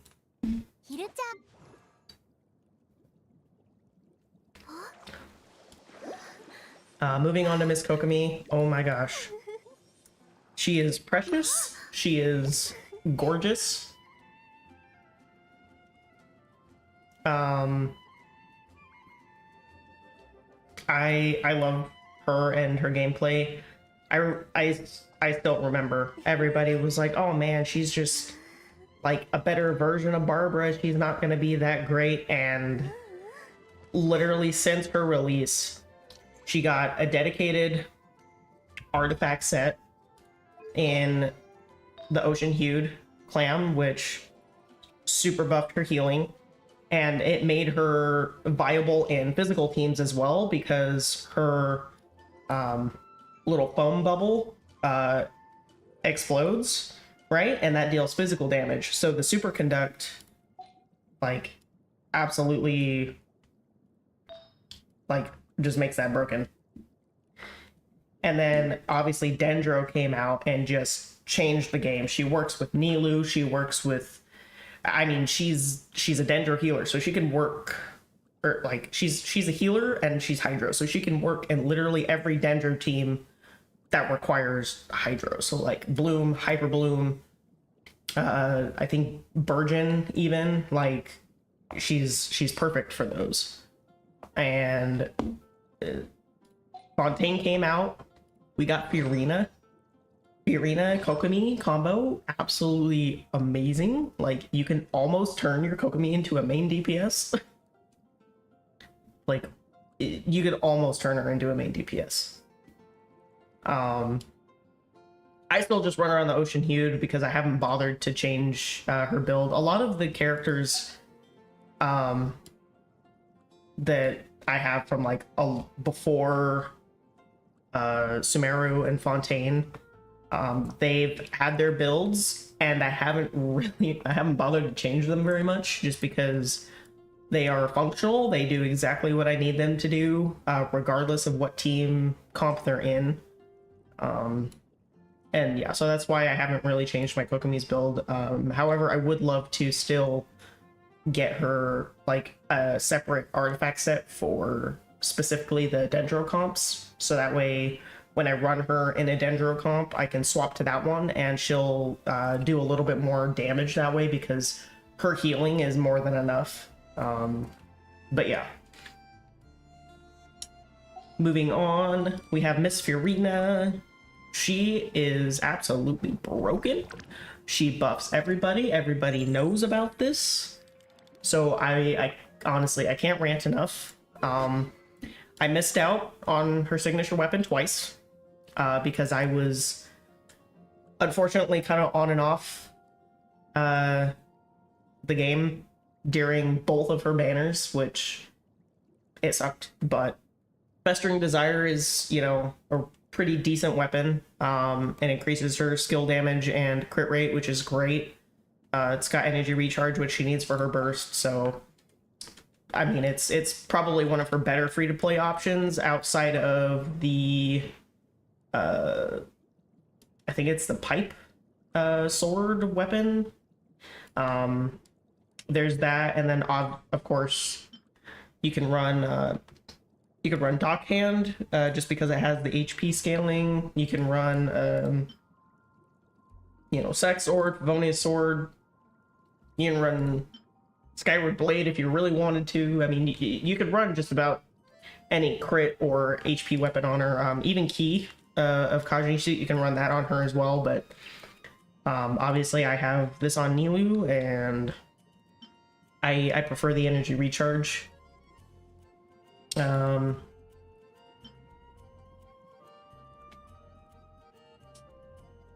But yeah, so I just prefer the energy recharge from Festering Desire, so I use that. Plus, like I said, the bonus ability from the sword increasing her skill damage is great, because she's mainly a skill bot. Artifact set, I have her on a 5-piece golden troop, not because I wanted to, but just things ended up working a little better that way, because a lot of the other pieces that I have aren't, like, if I were to look at like all my other HP sands, like the ones that aren't being used aren't all that much better when I have on her. And like for the HP goblet, I only have a few, and again, most of them are kind of garbage, or like the stats don't quite line up right. So there's that. What do you think about Zhongli? Well, hey Genova, welcome to the stream. And I think Zhongli's great. If you need a really strong shield, and only a really strong shield, he is perfect for that role. I use him all the time. So, only HP weapon, as good as Nilou. Yeah. So I mean, yeah, Fiorina is kind of, she's one of those characters where like there's a few like different ways that you could build her, and you know, you're totally right about Dockhand. The only reason why I mentioned it is just because of the HP stat stick, and literally nothing else. I knew that the passive wasn't that great for her, but there are, like I said, a lot of people who,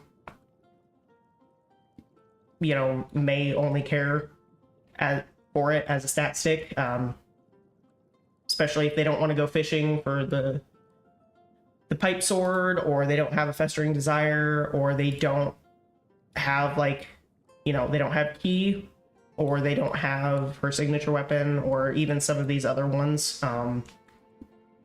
It's just an HP stat stick option, and that's the only reason why I mentioned it. But regardless, yeah, my Nilu, or my Furina, excuse me, yeah, she's just 5-piece golden troop. I've been trying to get better artifacts for her, and yeah, she could be better.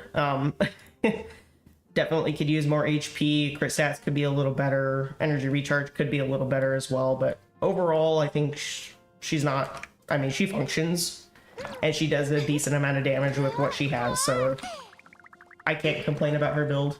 Like I said, I'd love to make her build better for sure. But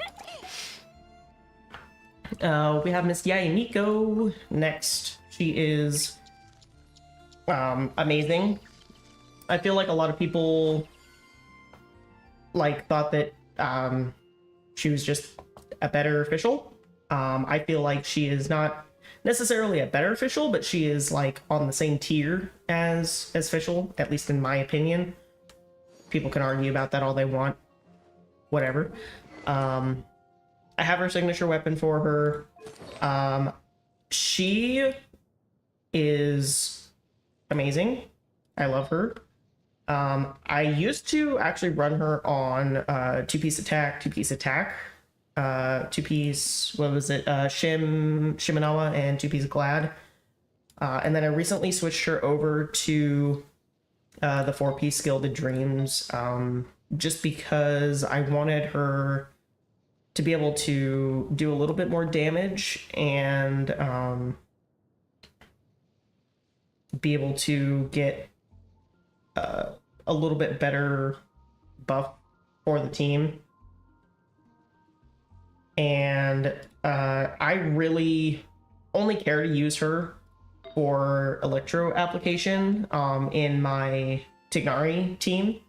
And because Tignari is mainly a single target, not that he can't work with Fischl or like other electro supports, but Miko she fits that role a lot better in my, at least for my use cases, especially because she is more elemental mastery scaling, which fits with the Dendro team that I'm running her in anyway. And yeah, so like, especially because that team doesn't heavily require energy recharge either, so that's why I run Miko over Official, or like Raiden Skillbot build. Like I said, just because I don't need the energy recharge in that team. So welcome to the stream, C Plus Hero. Thank you so much for joining, and also thank you for the happy birthday message. Really appreciate it, and I'm glad you can make it to the stream.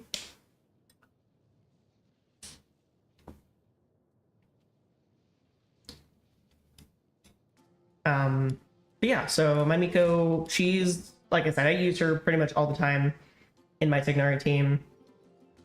She's absolutely amazing. Love her. Her build, I think when I had her on the two-piece set, she had slightly better stats, like crit-wise, and obviously she had a bit more attack, but like I said, I think this build just fits her a little better for the use case that I have, which is as a just electro application support in my Tignari team. So moving on to Shinha. Shinha is, oh my gosh, she is amazing. Cryo support. I got her Calamity Queller at C1. I liked the option of being able to buff both skill and burst, as well as the normal and charge attack damage. I think almost simultaneously, if I'm not mistaken, because I don't think it, I don't believe that it resets, or maybe I'm wrong. But like, especially like if you're using an Ayaka team, you know, you use her skill and burst, and then you can do Ayaka's skill and burst, and then you can swap back to Shenhe, use her hold skill, and then give Ayaka that big normal and charged attack damage buff. Like, just the flexibility of it, and being able to kind of pick and choose when you use her buff from her skill is just like really great. That's the only reason why I went for her C1. I've been running her on the same two-piece build, just full attack, a little bit of crit rate, crit damage, but this flower, I rolled this because I thought, oh, if it rolls really great crit, whatever. And then it kept rolling energy recharge, and I'm like, who am I going to use this for? And then I remembered that my Shenhe,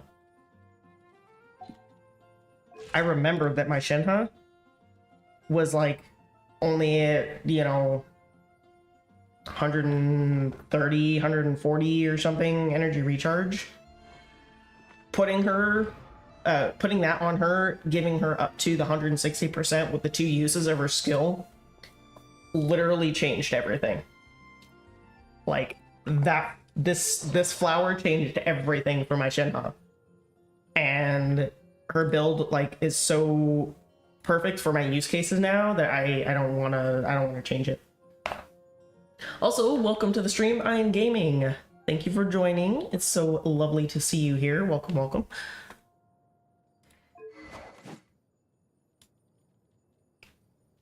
But yeah, I used her obviously in Ayaka Freeze, and recently I've been using her in my Wriothesley team comp, because Wriothesley is just chef's kiss. He's a beautiful man.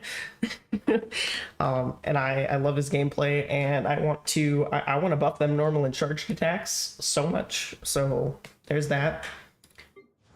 Moving on to Jean. She got the biggest glow up with Fontaine.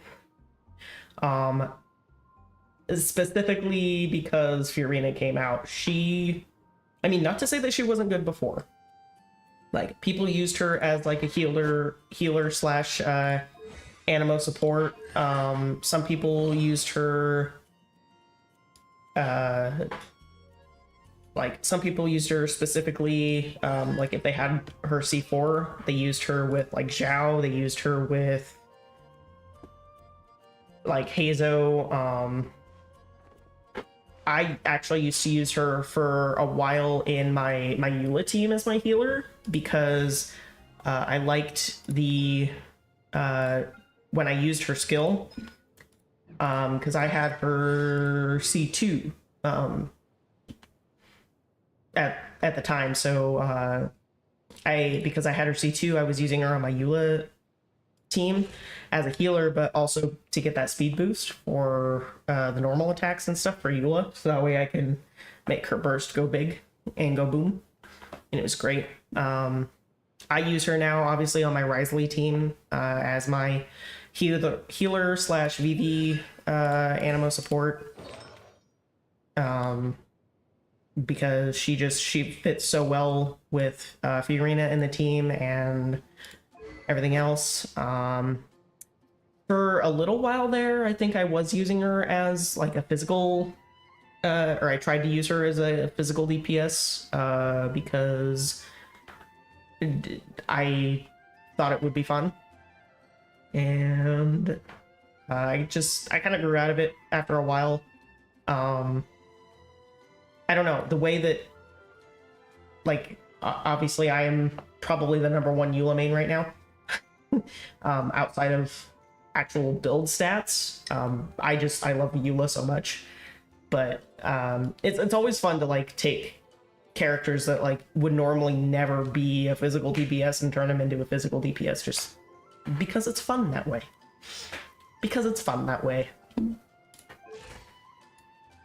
So Jean is, like I said, she's perfect for what she does, and I'm happy that I get to use her more. Because I loved using her in the past, and then I kind of, like I said, I quit using her because we've had other supports that have been better for my Eula, and a lot of the other Dendro teams don't really need an Anemo support now. So there's that. We have Mr. Bennett. ベニー冒険団出発 He has pretty much never swapped builds. Like I've given him slightly better pieces over time. Just ER Pyro crit, like kind of your standard almost sub DPS build. Just with as high a base attack as possible, give him 4-piece noblesse. I mean, I have not activated his C6 yet, because every once in a while I will use him with Eula for like weird damage testing purposes, and I don't need the Pyro infusion getting in the way of that. So that's the literal only reason why I haven't done it yet. Plus, any Pyro DPS that I use gets plenty enough damage just from the attack buff from his burst anyway, so I don't need the extra Pyro damage boost and infusion from that. I mean, Bennett is Bennett. I just slapped as much energy recharge on him as possible, gave him a decent crit ratio, just in the off chance that I 一体どこから need to put some like a Favonius sword on him for like a Dia team. Like if I'm running him in a Dia team, I will generally swap out the Aquila Favonia for a Favonius sword so I can get the extra energy particles, but that's about it. ベニー冒険団出発 Yoimiya, everybody skipped Yoimiya for Ayaka, and for Raiden, I did not. Like when this is on her initial release, I never skipped. Yoimiya is a precious little sunshine bean. I got her to C2 signature weapon. Like I love her playstyle. I love the pew pew. I love the normal attack spam pew pew, like, and she does so much damage too. I have kind of swapped her pieces around here and there to give her more,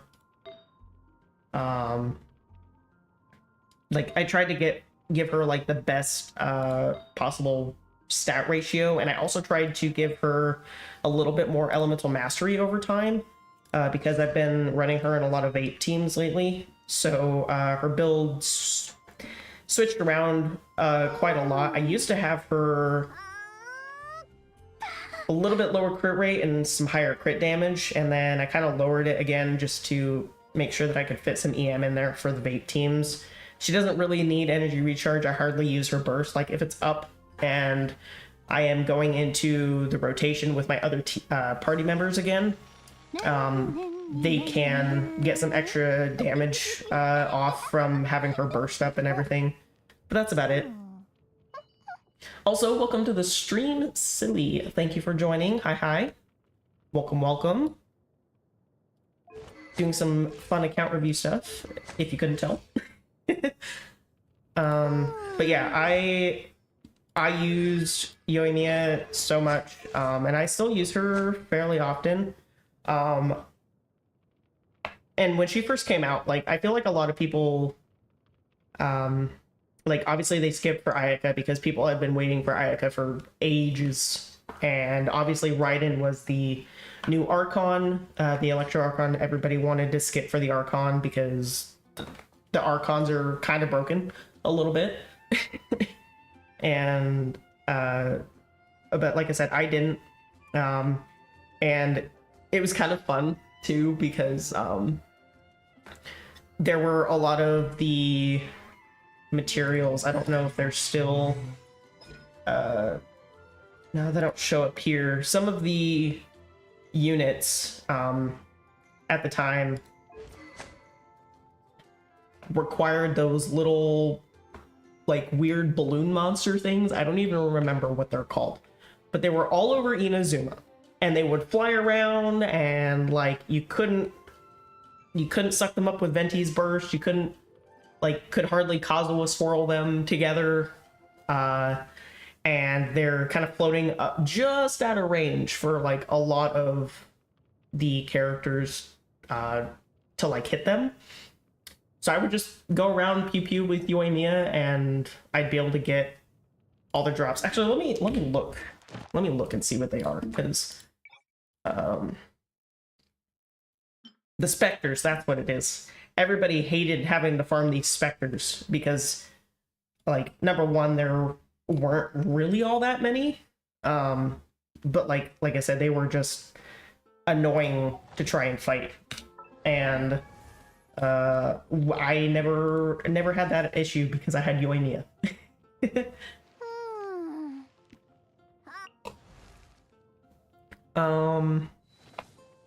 I think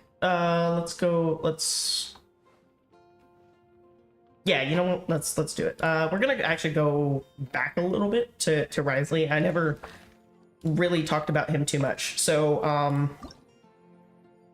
he is probably my second favorite like DPS character, period.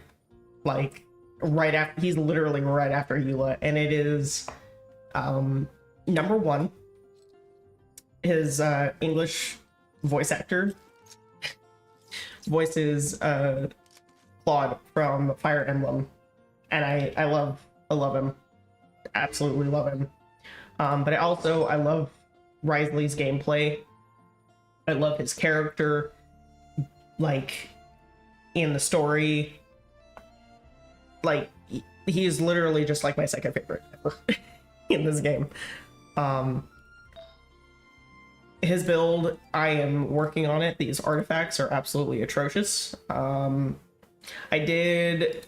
got this semi-decent cryo goblet on set that I wanted to roll at one point, or maybe later, to maybe see if I can get it to roll good, so that way I can maybe get him like a better Sans or something, because like I said, a lot of these pieces are kind of not the greatest.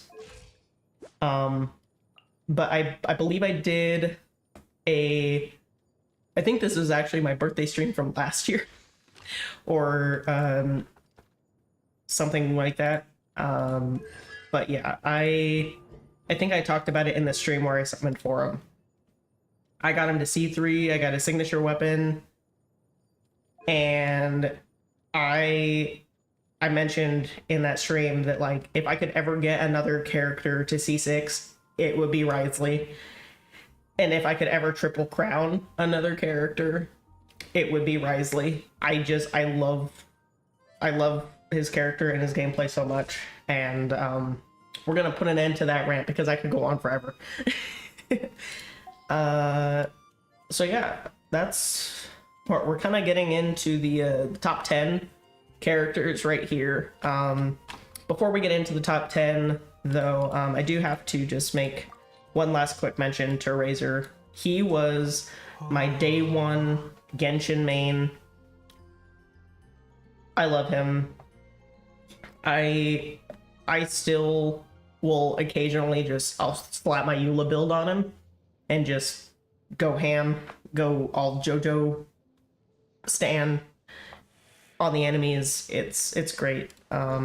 He's awesome. I love him. And he feels like, I don't know, he still feels pretty fun to play. Like, for how old of a character he is, he feels great to play still. He does, like, I mean, obviously, being that he's a 4-star and he's a DPS, he gets outclassed, like, a lot. Like, especially by a lot of other DPS characters, and even some of the older supports now can out DPS him. But he is still he's still so much fun, and I will always cherish him as my very first Genshin main. And yeah. Moving on to the top 10 now. This is oh boy. We still got more stuff to talk about after this. Arlecchino is yep, father. Arlecchino, father, great. No, but really, Arlecchino is just absolutely amazing. I think she's probably my favorite pyro DPS so far. I love it. It's kind of weird. Like, she is kind of like a combination of like Yoimiya and Hu Tao and Dia, that like she may not be tank, she may not be super fast, and like she doesn't do like really high damage charge attacks or anything like that, but like she just has that right kind of weird combination of those three characters that makes her so much fun to play for me. And she's also really cool because a lot of people have like really good gladiators pieces just from farming overworld bosses, and if you happen to run, like if you happen to strongbox any of these, or if you, I don't even remember if there's a domain where you can farm these pieces, but like just people have gotten so many good gladiators pieces over the years, and so that's where pretty much all of mine have gone, is just onto Arlecchino. And yeah, her crit rate is a little low. Don't worry about it. I think there was, I think I might have swapped a piece that I didn't mean to. I'll figure it out later, but yeah, I got her to C1. I just think that the Mask of the Red Death being enhanced and the interruption resistance being increased is great, because that means that you don't necessarily need to run her with a shielder, which is awesome. Because like in my Tignari team, I don't run a healer. I run Zhongli as a shield for the interruption resistance. Because that team, my Tignari team, is so high DPS focused, if I ran a healer, it would completely slow it down. And so being that I can run Arlecchino for the most part without a shielder is great, and obviously having the interruption resistance like is awesome. But she does a really high amount of damage, and like I said, she's probably one of my favorite pyro DPSs like so far. Miss Yelan, absolutely just busted as like a hydro normal attack support. I have her signature weapon, I have her at C2, running a 4-piece emblem, and I can actually get away with HP, hydro HP for her build, because her crit stats are decent enough that honestly, most of the time I crit, I hardly ever see like a non-crit number from her, and not that that really matters, because most of the time, like I said, she's literally just there to apply hydro. And then the energy recharge is actually just enough with her C1 that even without an extra hydro, most of the time, I can get her burst like basically right off cooldown. So that leaves, because I can run HP, hydro HP, I can get more damage out of her. which really helps, like I said, especially in like Yoimiya or my Arlecchino comps where I run her in, Hu Tao, just having the ability to have just enough energy recharge to get her burst online when I need it to be, and having like more than enough damage to help clear things faster is basically perfect. Once I got this build on her, I haven't changed it, except for the goblet. I got a slightly better, this actually used to be a different goblet, but I put this one on her specifically because I had just that extra energy recharge, and that was, like I said, that goblet pretty much changed the build. Everything else is pretty much just the best out of what I had, and it works for me. So now we're moving on to Tignari. He literally changed bow characters for me. So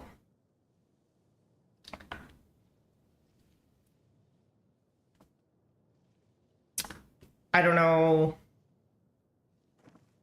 like, I don't really know how to explain it, but Tignari changed bow characters for me, where at least bow DPS characters is what I should say. I never really liked the charged attack, and so that's why I gravitated towards like Yoimiya or like the support type bow characters where you just use their skill and burst and then you swap off. Tignari changed that completely because his charged attack playstyle is so fast. It's quick swap. It's like you use his skill and his burst immediately after, so you can catch any skill particles left over. You do his 3 charge shots, and like that's it. And they're so fast, and it's great.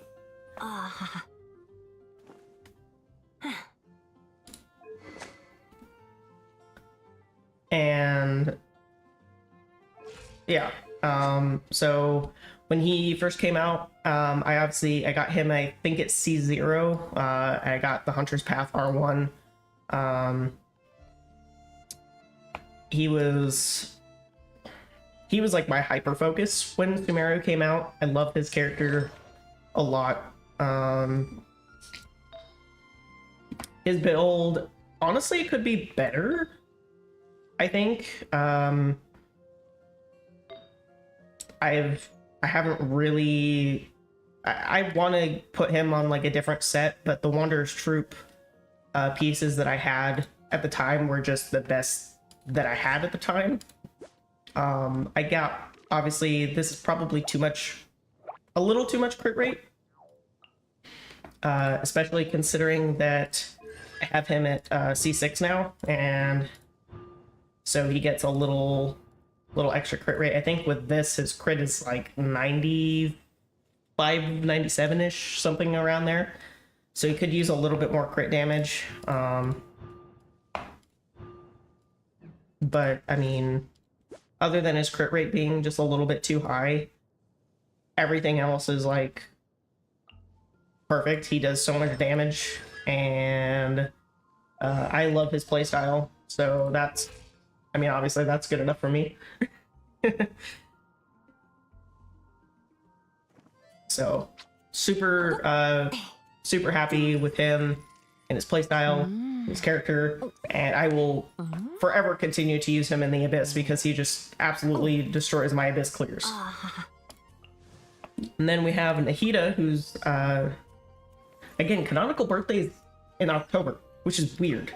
And her canonical birthday is the day after mine, on the 27th. Like, what is this?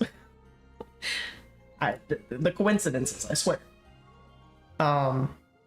But yeah, Nahida literally changed the game when Dendro came out. She made basically every Dendro team better. She made every team that could even remotely include Dendro better.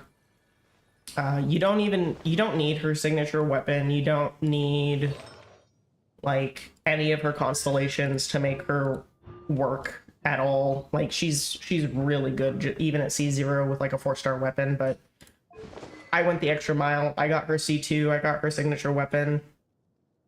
I actually have an extra copy of the Thousand Floating Dreams from, I don't even remember. I tried to get some weapon, and that was the other weapon on it. It was on one of her rerun banners, but yeah, basically, I use her all the time. Every Dendro team that I have, she is pretty much in it. So I just have her as much elemental mastery as possible. Her energy recharge is like probably a little more than enough because her burst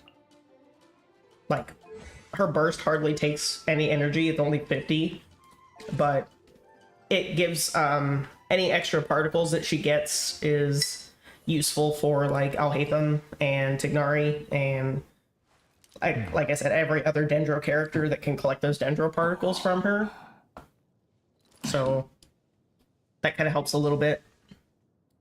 Speaking of Alhaitham, he was like, he is probably my favorite Dendro DPS. Like, Tignari, yes, he's Dendro, but he is just my favorite, like, charged bow user.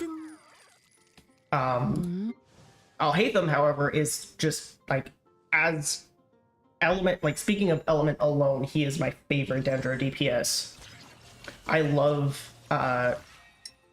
his playstyle. Like, yeah, it's semi-similar to Kaching, but with Kaching, like, her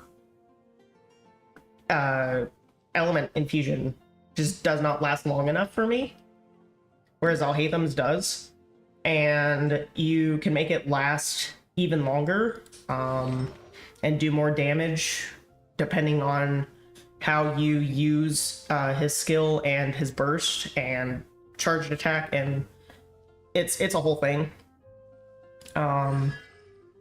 But yeah, I just have C0 R1. I would have loved to have gotten some constellations for him, but that'll probably be like a rerun thing. But he does so good. He does so good at C0. Like, honestly, I don't think I even need him. I would just get him just because. But yeah, like I said, I love his gameplay. I think his stats are actually pretty decent. Like, obviously, everything can be better. Everything can be min-maxed. That's the nature of a game like this. But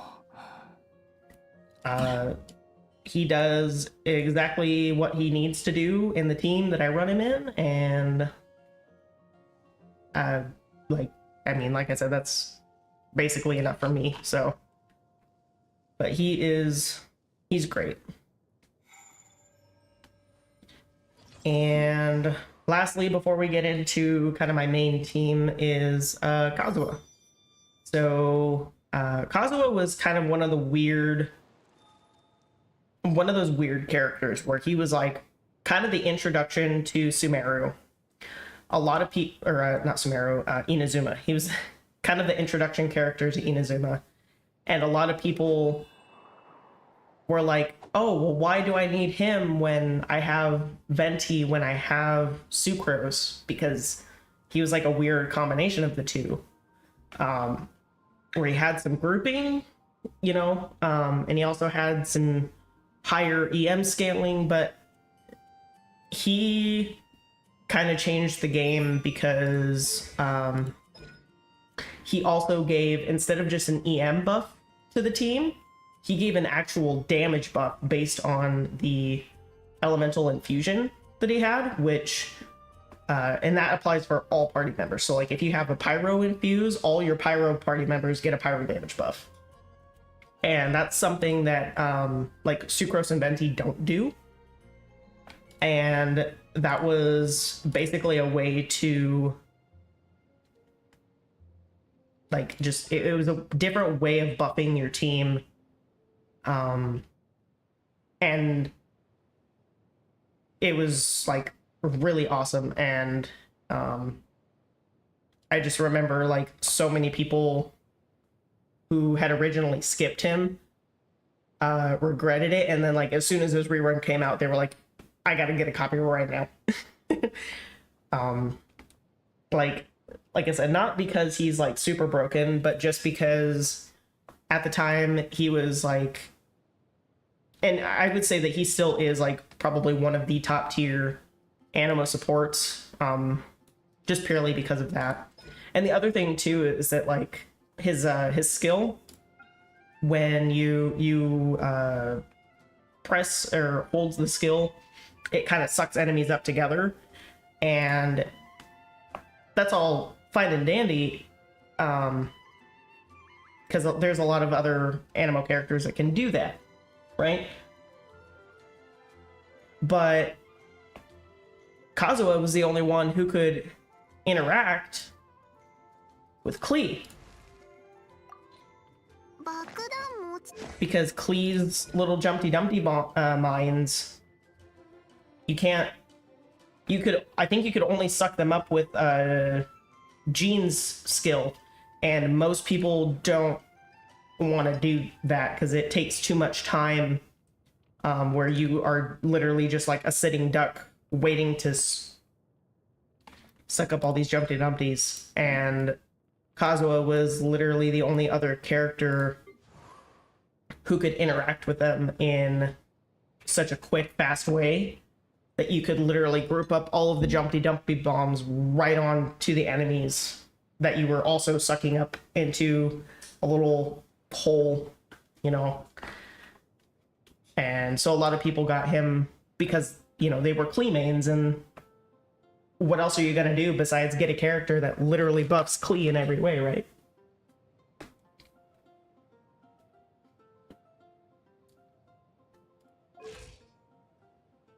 So yeah, that's Kazuha. I had him C0 R1 for the longest time, and then I eventually just went up to C3 just because,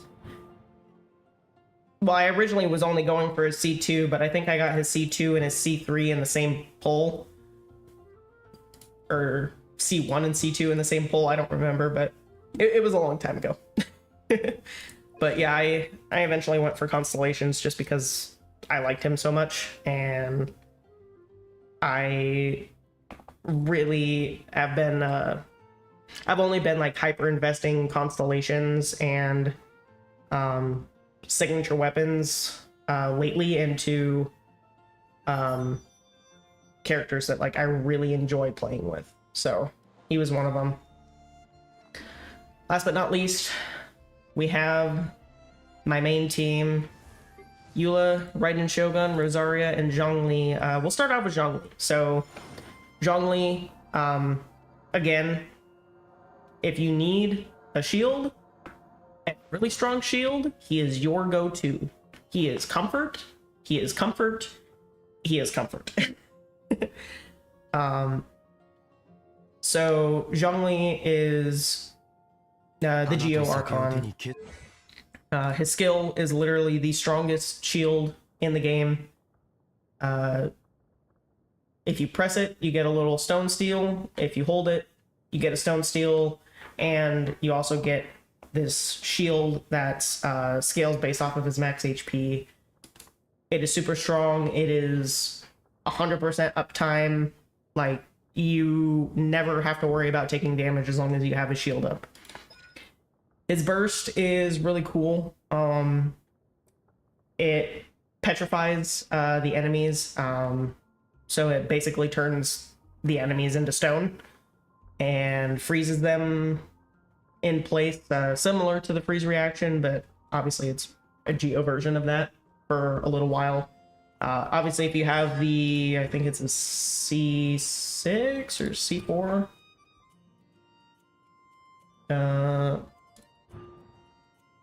Oh, it's a C2, that's what it is. His C2, so when you use his burst, it immediately grants a shield.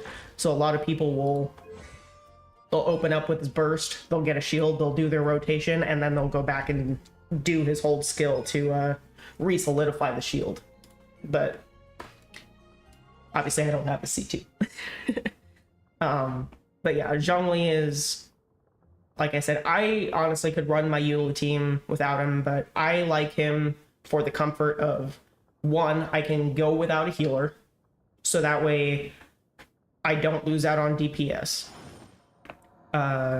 Number two, his shield provides interruption resistance, which again, if my attacks aren't getting interrupted, that's more damage. Also, one thing I forgot to mention is skill gives a elemental and physical resistance shred on opponents when they are when characters are protected by the shield. So in any team, especially for Eula, that's 25% extra physical resistance shred. That's a lot. Like, there are so many enemies who have insanely high physical resistance, but there are also almost the same amount of ways to reduce that physical resistance to make it to where you can go up against just about every boss with physical, unless it literally says immune, which is hardly ever. So like I said, Zhongli is again more just a comfort character than anything else, but he also does provide like a lot of utility that some of the other characters don't. Rosaria is good at so many things. She is a better version of Kaya as far as cryo application, because her skill, I believe, lasts the same amount of time and or has the same cooldown, but her burst lasts a little bit longer, especially if you have, I believe it's her C2, which is great. But one thing that Rosaria does, which is really nice, is she has these two passive talents. So her first passive talent, when she's able to, she basically strikes through and hits an opponent from behind, it increases her crit rate by 12%, right? So if you have 88% crit rate, that buffs her up to 100%, right? So let's say that she has 100% crit rate. Well, now her second passive comes into play, and it increases the crit rate of all of the party members by 15% for a maximum of 15. So if she has 100% crit rate, your party members also have a bonus of 15% crit rate, meaning that your characters, at least for the short period of time while her passive talent is active, your characters only need to have at maximum 85% crit rate in order to like guarantee that the other party members will have 100% crit. Not taking into consideration any other possible crit buffs that you may have from other character constellations or anything like that, which is absolutely awesome. And then the other thing too is her burst is obviously cryo application over time, and it lasts for, you know, a decently long amount of time. The real kicker, and why most people run her specifically in a physical comp, is because of her C6 that says, again, physical resistance down by 20% whenever her burst is up and hits opponents. So obviously I am way overcapped on crit rate for Rosaria, but you know what? There's a meme that Eula has a hard time critting. And so I want to make sure that I can get my Eula the maximum amount of crit rate possible. So I pretty much just focused on the max crit rate. She gives enough energy particles to sustain her and Eula, especially because I'm running Raiden. And so this build while it is 100% inefficient, like I understand it is inefficient as all hell, but it works for me, and it guarantees that I get the maximum amount of crit rate, especially because there are some enemies, like the elites, where you cannot use her skill to attack through them and hit them from behind, meaning that when that can't happen, her skill doesn't proc. Like, she does the skill animation, but this passive won't proc on some of the bigger enemies. And so having overcap on crit rate guarantees that I always get her second passive talent regardless. Excuse me. So like I said, I know that it's inefficient, but it works for me. Moving on to Raiden Shogun, probably one of the bigger game changers of Genshin at the time. Genshin was going from a phase of just pure damage and pure support into this hybrid era where it was sub DPS and support and buffing yourself as well as other party members. And the Raiden Shogun just literally encompasses all of that, all with the twist of everything being scaled off of energy recharge, which is a stat that every character needs to some extent, regardless of whether if it's just an extra 20%, an extra 50%. Some characters require almost 200% or more energy recharge to be 100% uptime on their most important skills. And other characters also require more based on the weapons and stuff that they're using to give them more damage. And again, Raiden Shogun is literally the key character for that. So my Raiden, while everybody's build can be slightly different based on the weapon and the artifacts that you have, I'm running Engulfing Lightning at R1, and some people say that if you have her signature weapon, you can run like an ER Sands, an attack goblet, and then crit circlet. Other people say, you can run ER electro damage or attack electro damage. There are so many different ways that you can build her based on what you have and what works for you. And what I found that works for me is I run ER, electro, and crit. I was running a attack Sands on her for the longest time. But I bumped it to the electro not only because the extra energy recharge gave her some higher attack buff up to like a certain threshold. It starts to be at a certain point, that extra attack percent bonus that you would get from her signature weapon kind of falls off a little bit. But I mostly did it just because it gave me a slightly better crit ratio. Because before, I think her crit rate was like barely 50%, or maybe just slightly over. So giving her a little bit more crit rate helped. But yeah, I think overall her pieces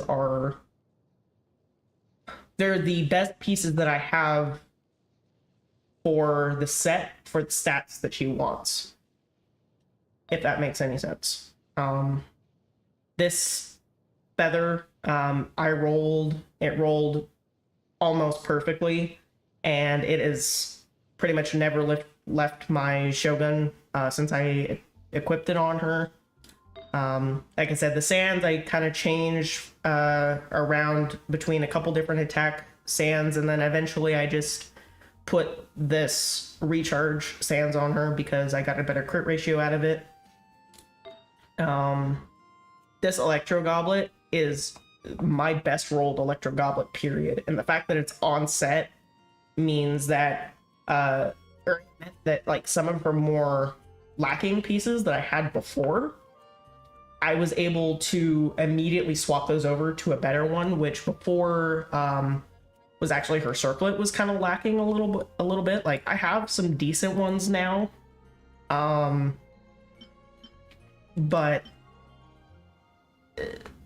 there were some where just, you know, like this one would, I mean, probably be better technically, but it didn't have that high of a crit damage. This one had a really high crit damage, and like I said, I got to the point where my energy recharge and my attack thresholds were giving me like diminishing returns, and so I was really just trying to focus on the crit ratio after that. And again, by having this onset godly freaking goblet, it allowed me to change some of her pieces to be just, you know, better. And so now we have the stats that we have, and she just absolutely demolishes both hyper carry, being a support for my Eula. Like even in Dendro teams where I hardly have any EM on her, she still does really freaking amazing. Both as a skill bot and again as an on-field DPS. As long as I have some other off-field Hydro or Dendro application, like she does amazing with that. And then lastly, the main event, Eula, my pride and joy, my forever main, my queen, my everything from Genshin. Like I rant about her all the time, constantly. My friends know me. Like I am the number one Eula main in all of my friend groups. I'm not even gonna lie, I have a Eula body pillow. Like most people are like, they don't want to promote the fact that they have weird merch for their characters. I don't care. I have a Eula body pillow.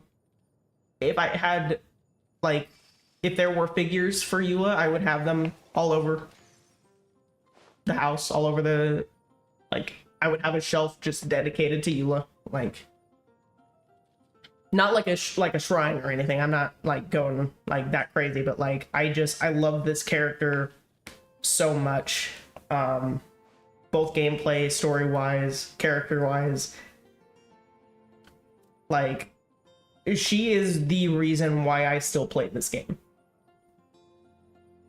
Like, she is the main reason why I still play this game. And I know that there are characters like that for everybody. Regardless of what gacha game you play. There is a character that you're immediately drawn to. Like, they vibe, like they fit all your vibe checklists. They're, and like I said, Eula is that character for me. Would you get a body pillow for Evan Treaton? I mean, yeah, probably. I probably would. I pre-ordered his little Nendroid figurine, so as soon as that shows up, oh boy, you'll be getting pictures, and that little guy will be sitting right on my desk at all times. Like I said, but yeah, Eula is literally just, she's my favorite ever.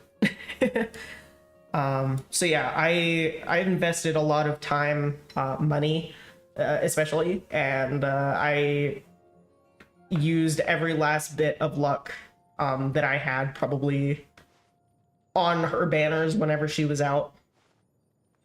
And she is, I'm not even gonna lie, she's probably the strongest character that I have. She's also probably the luckiest character that I have. So before we get into the overall stats, every Eula banner I summoned. Because I knew that I wanted her to be C6 one day. I knew. And so I did. And I'm going to tell you guys a little story. If you don't know, every single one of these constellations, except for her C5, were all 150-50s. Every single one. I won the 50-50 on her first banner to get her C0. I won the 50-50 for C1, for C2, for C3, for C4. I lost the 50-50 on her C5. But then I immediately got, like, I think it was a back-to-back summon for C5 and C6. And then with the Song of Broken Pines, I won the 50-50 for not only her R1, but the R2 as well. Because I really wanted to get R5 for her weapon, but I just barely missed out on the banner to be able to get more copies, so otherwise I would have had the C5. But yeah.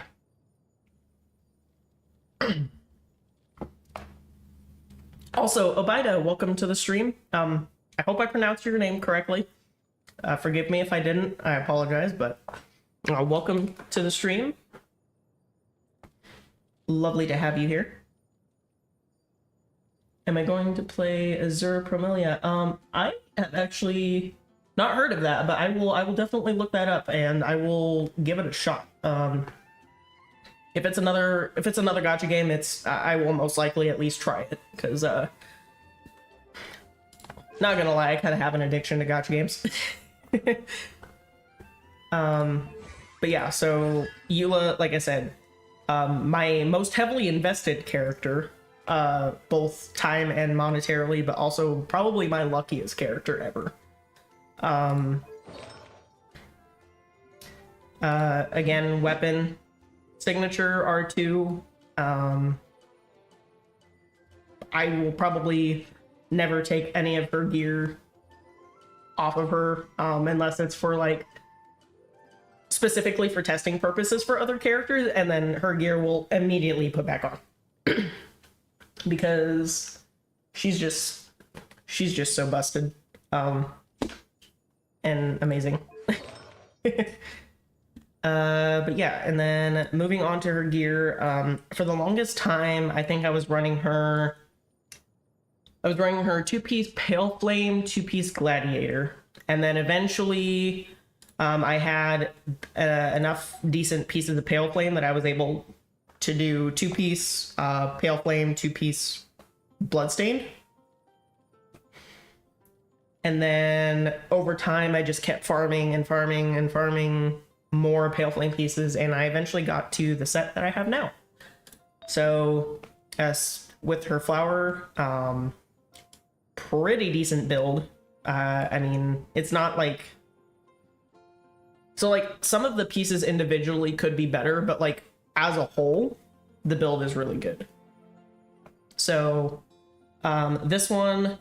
I believe I was actually using a different flower before that had a slightly higher crit ratio, but I liked having this little bit of extra energy recharge, and so I was okay with this. The feather literally rolled perfect. Like, I probably couldn't have asked for a better feather. It rolled mostly crit rate, crit damage, and I think it had like one roll into attack, and then it had the extra line of recharge. So this is literally like... This is probably the best feather I could have ever asked for on this set, especially for Eula.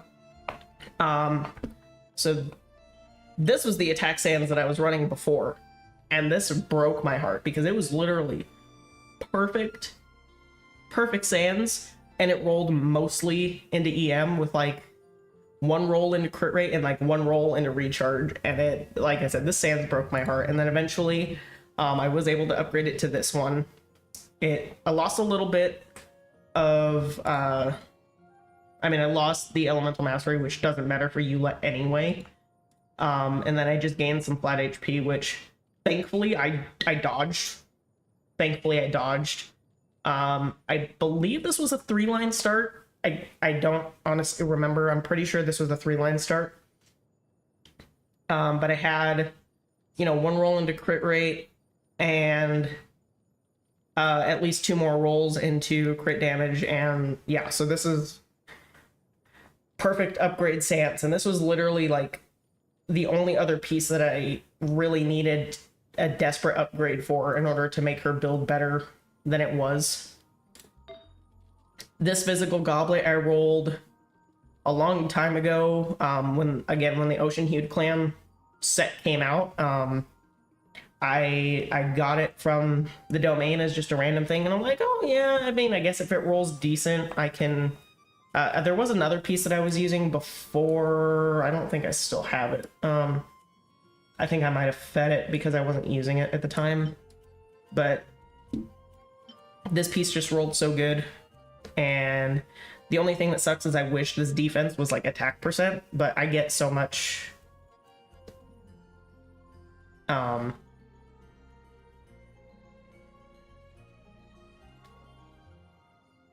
I get so much attack, just damage overall, that like it doesn't matter.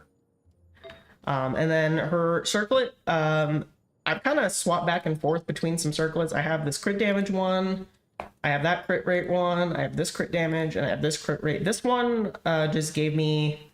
It sucks that I don't have the energy recharge on it, but it does give me a little bit better like ratio and stuff overall, so I just went with that one. Azure Promelia is like Genshin and Pokemon. Watch its trailer. Oh, okay. Yeah, I'll definitely watch the trailer after the stream.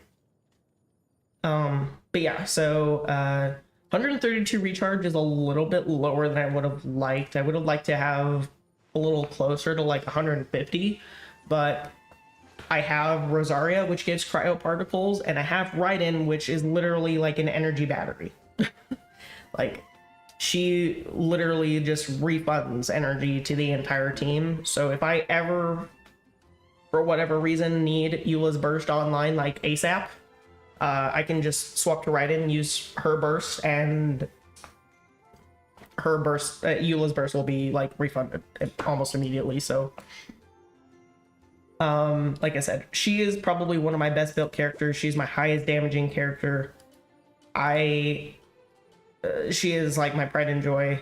Again, like I said, not to say that I wouldn't be playing this game if she wasn't in it, but she is definitely like probably my main reason why I still play and why I haven't fully committed to like a lot of the other gacha games, is because I just want, like, every chance I get to use her, I will.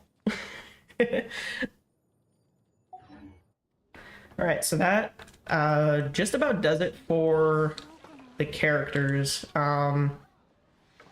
Everything else is going to be fairly quick, like for the account review. Again, a lot of the weapons that I have are the character signature weapons, or they're just extra weapons that I had. I was able to hit 1,000,000 damage with Eula before. I don't know. I wish I remembered what that achievement was and where I would find it. Is it under Challenger? I don't think it's under Challenger.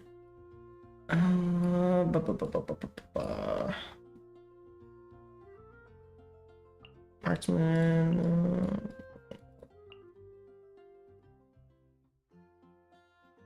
There's one of these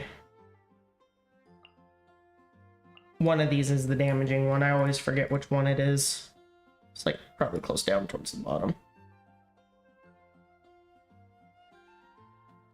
Hold on, let me look that up real quick.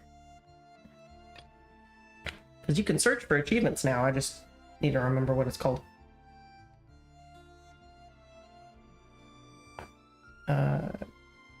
Genshin damage achievement.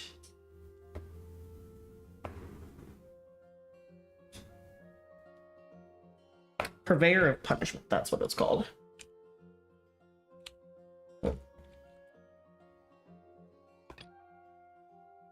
Yep, there we go. It does show, a million damage, here. And that was with Eula. So that was, 1,094,756. And I have, since collecting this, achievement, I have, I don't know if this like continually updates or not, like even after you collect it. But I feel like I've hit higher than that before, or at least recently. I always forget if that achievement like actually updates the more like damage that you do.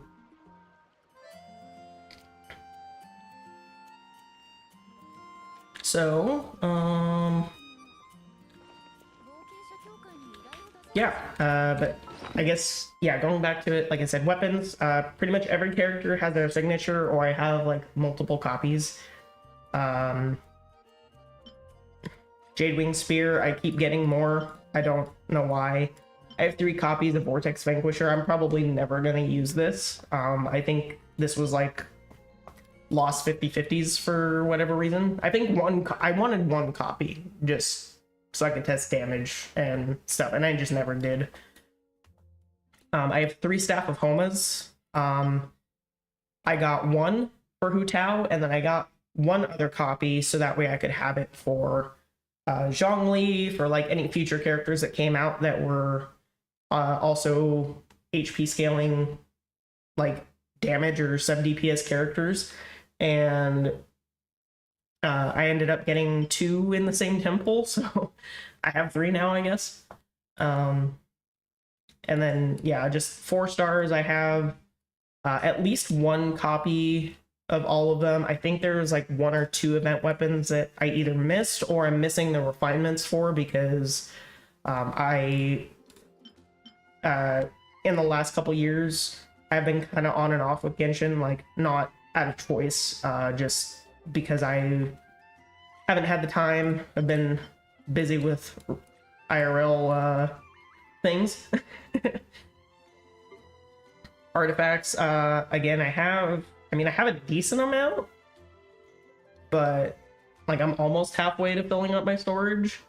But I need to do a lot more, because I want to eventually have enough artifacts to where all, or at least a majority of my characters have a dedicated set that they can use, regardless of if I actually use that character for a Spiral Abyss run or, you know, whatever. But at least I'll have a set that I can use on them for whatever reason.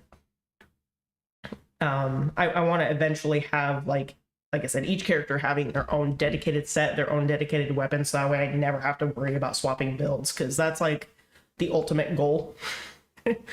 And that way all I have to do is just, over time, if a new set comes out that like really buffs a character, I'll just farm a new set, and then that will be that, you know? And then I just slowly upgrade pieces over time.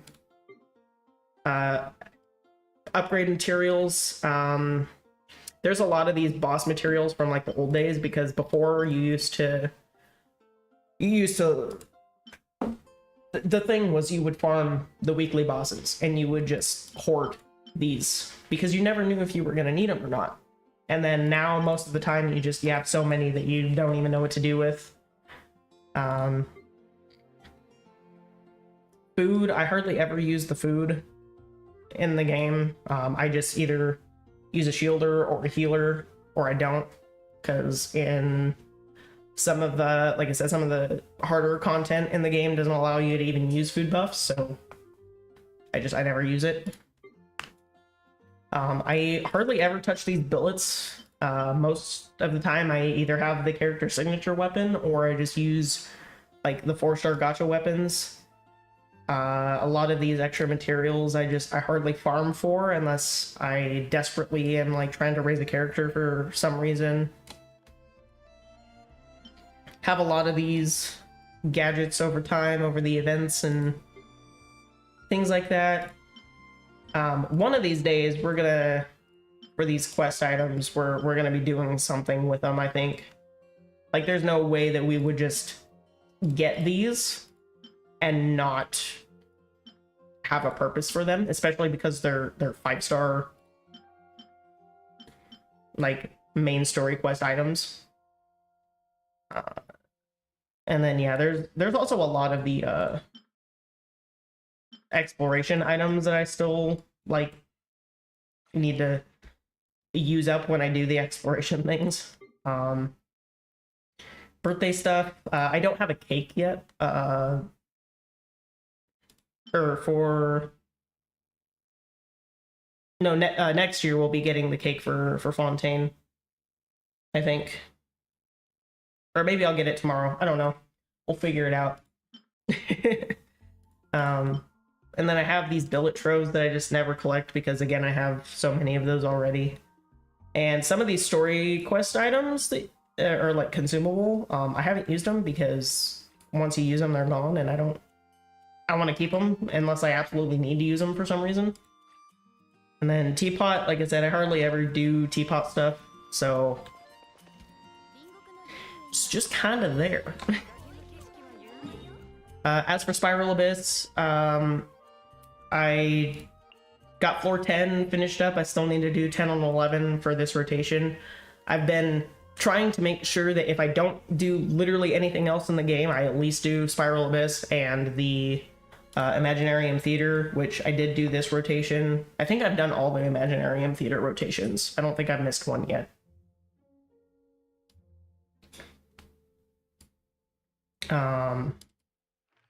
When is my birthday? Is actually tomorrow. I'm just celebrating it early with my community, and also because the 25th is Eula's canonical birthday, so I was like, well, why don't we celebrate our birthdays together?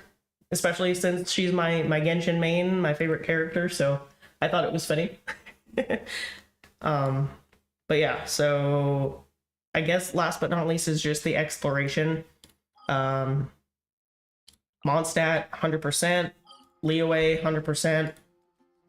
We have Inazuma, is literally 100% everywhere. And then we start getting into Sumeru. 95% is like the highest that I have. Everywhere I'm still trying to get 100%. The Chenyu Vale area, I hardly touched that. Fontaine, I'm still working on.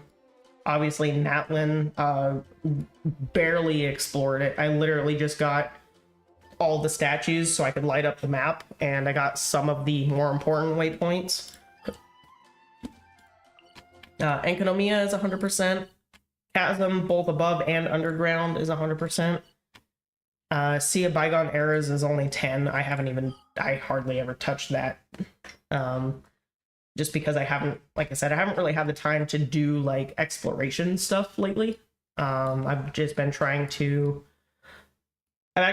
focus on catching up on quests and trying to finish building some of the characters that I summoned for, like, a long time ago and still haven't been able to finish building.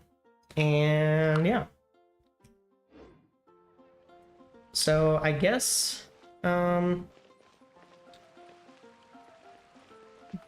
think that's really about it. Oh, that's right. TCG. So there's the Genshin TCG kind of mini game thing within here.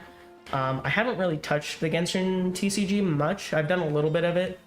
I would love to actually make like a couple dedicated streams or videos for it, because I actually play TCGs in real life. Like, I play Magic the Gathering, I play like Yu-Gi-Oh! Master Duel, and I'd love to start implementing those kinds of games into my content, because Magic the Gathering and Yu-Gi-Oh! Are kind of gotchas in their own right. because TCG, you get packs of cards that are random. You don't know what's in them. And when you hit a card that's like either really good and like worth a lot, or you hit a card that you could really use for like your deck or something, like that's awesome. So there's a little bit of a gacha aspect in that too, and so I'd like to eventually kind of fit those into my content stream somewhere. I don't know how or when that's going to happen, but eventually. And I thought a good way to kind of tie that together would be just to start off with the Genshin TCG and kind of like get used to playing that. So I guess with that being said, that will be the end of my stream. Thank you all so much for joining me and celebrating my birthday early with me. Really appreciate all of you who were here, who chatted, and who just enjoyed reviewing my account with me. Like I said, I put a lot of money and a lot of time and effort and luck into this account, regardless of how often I played in the past or recently, or whatever. And Genshin it wasn't my first gacha game, but it was the first one where I really felt like, oh man, this is a game that I love. And this is a game that, like, I probably won't stop playing it until the servers get shut down. Like, because it's awesome. I love this game. So, but yeah, thank you everybody so much again. I will be sure to check out that Azure Parmelia's trailer. Thank you for the reminder, because I will probably forget that. So anyway, I hope you all have a wonderful rest of your day or night wherever you are, and I hope to see you all again soon in another stream. Have a great one. Bye bye.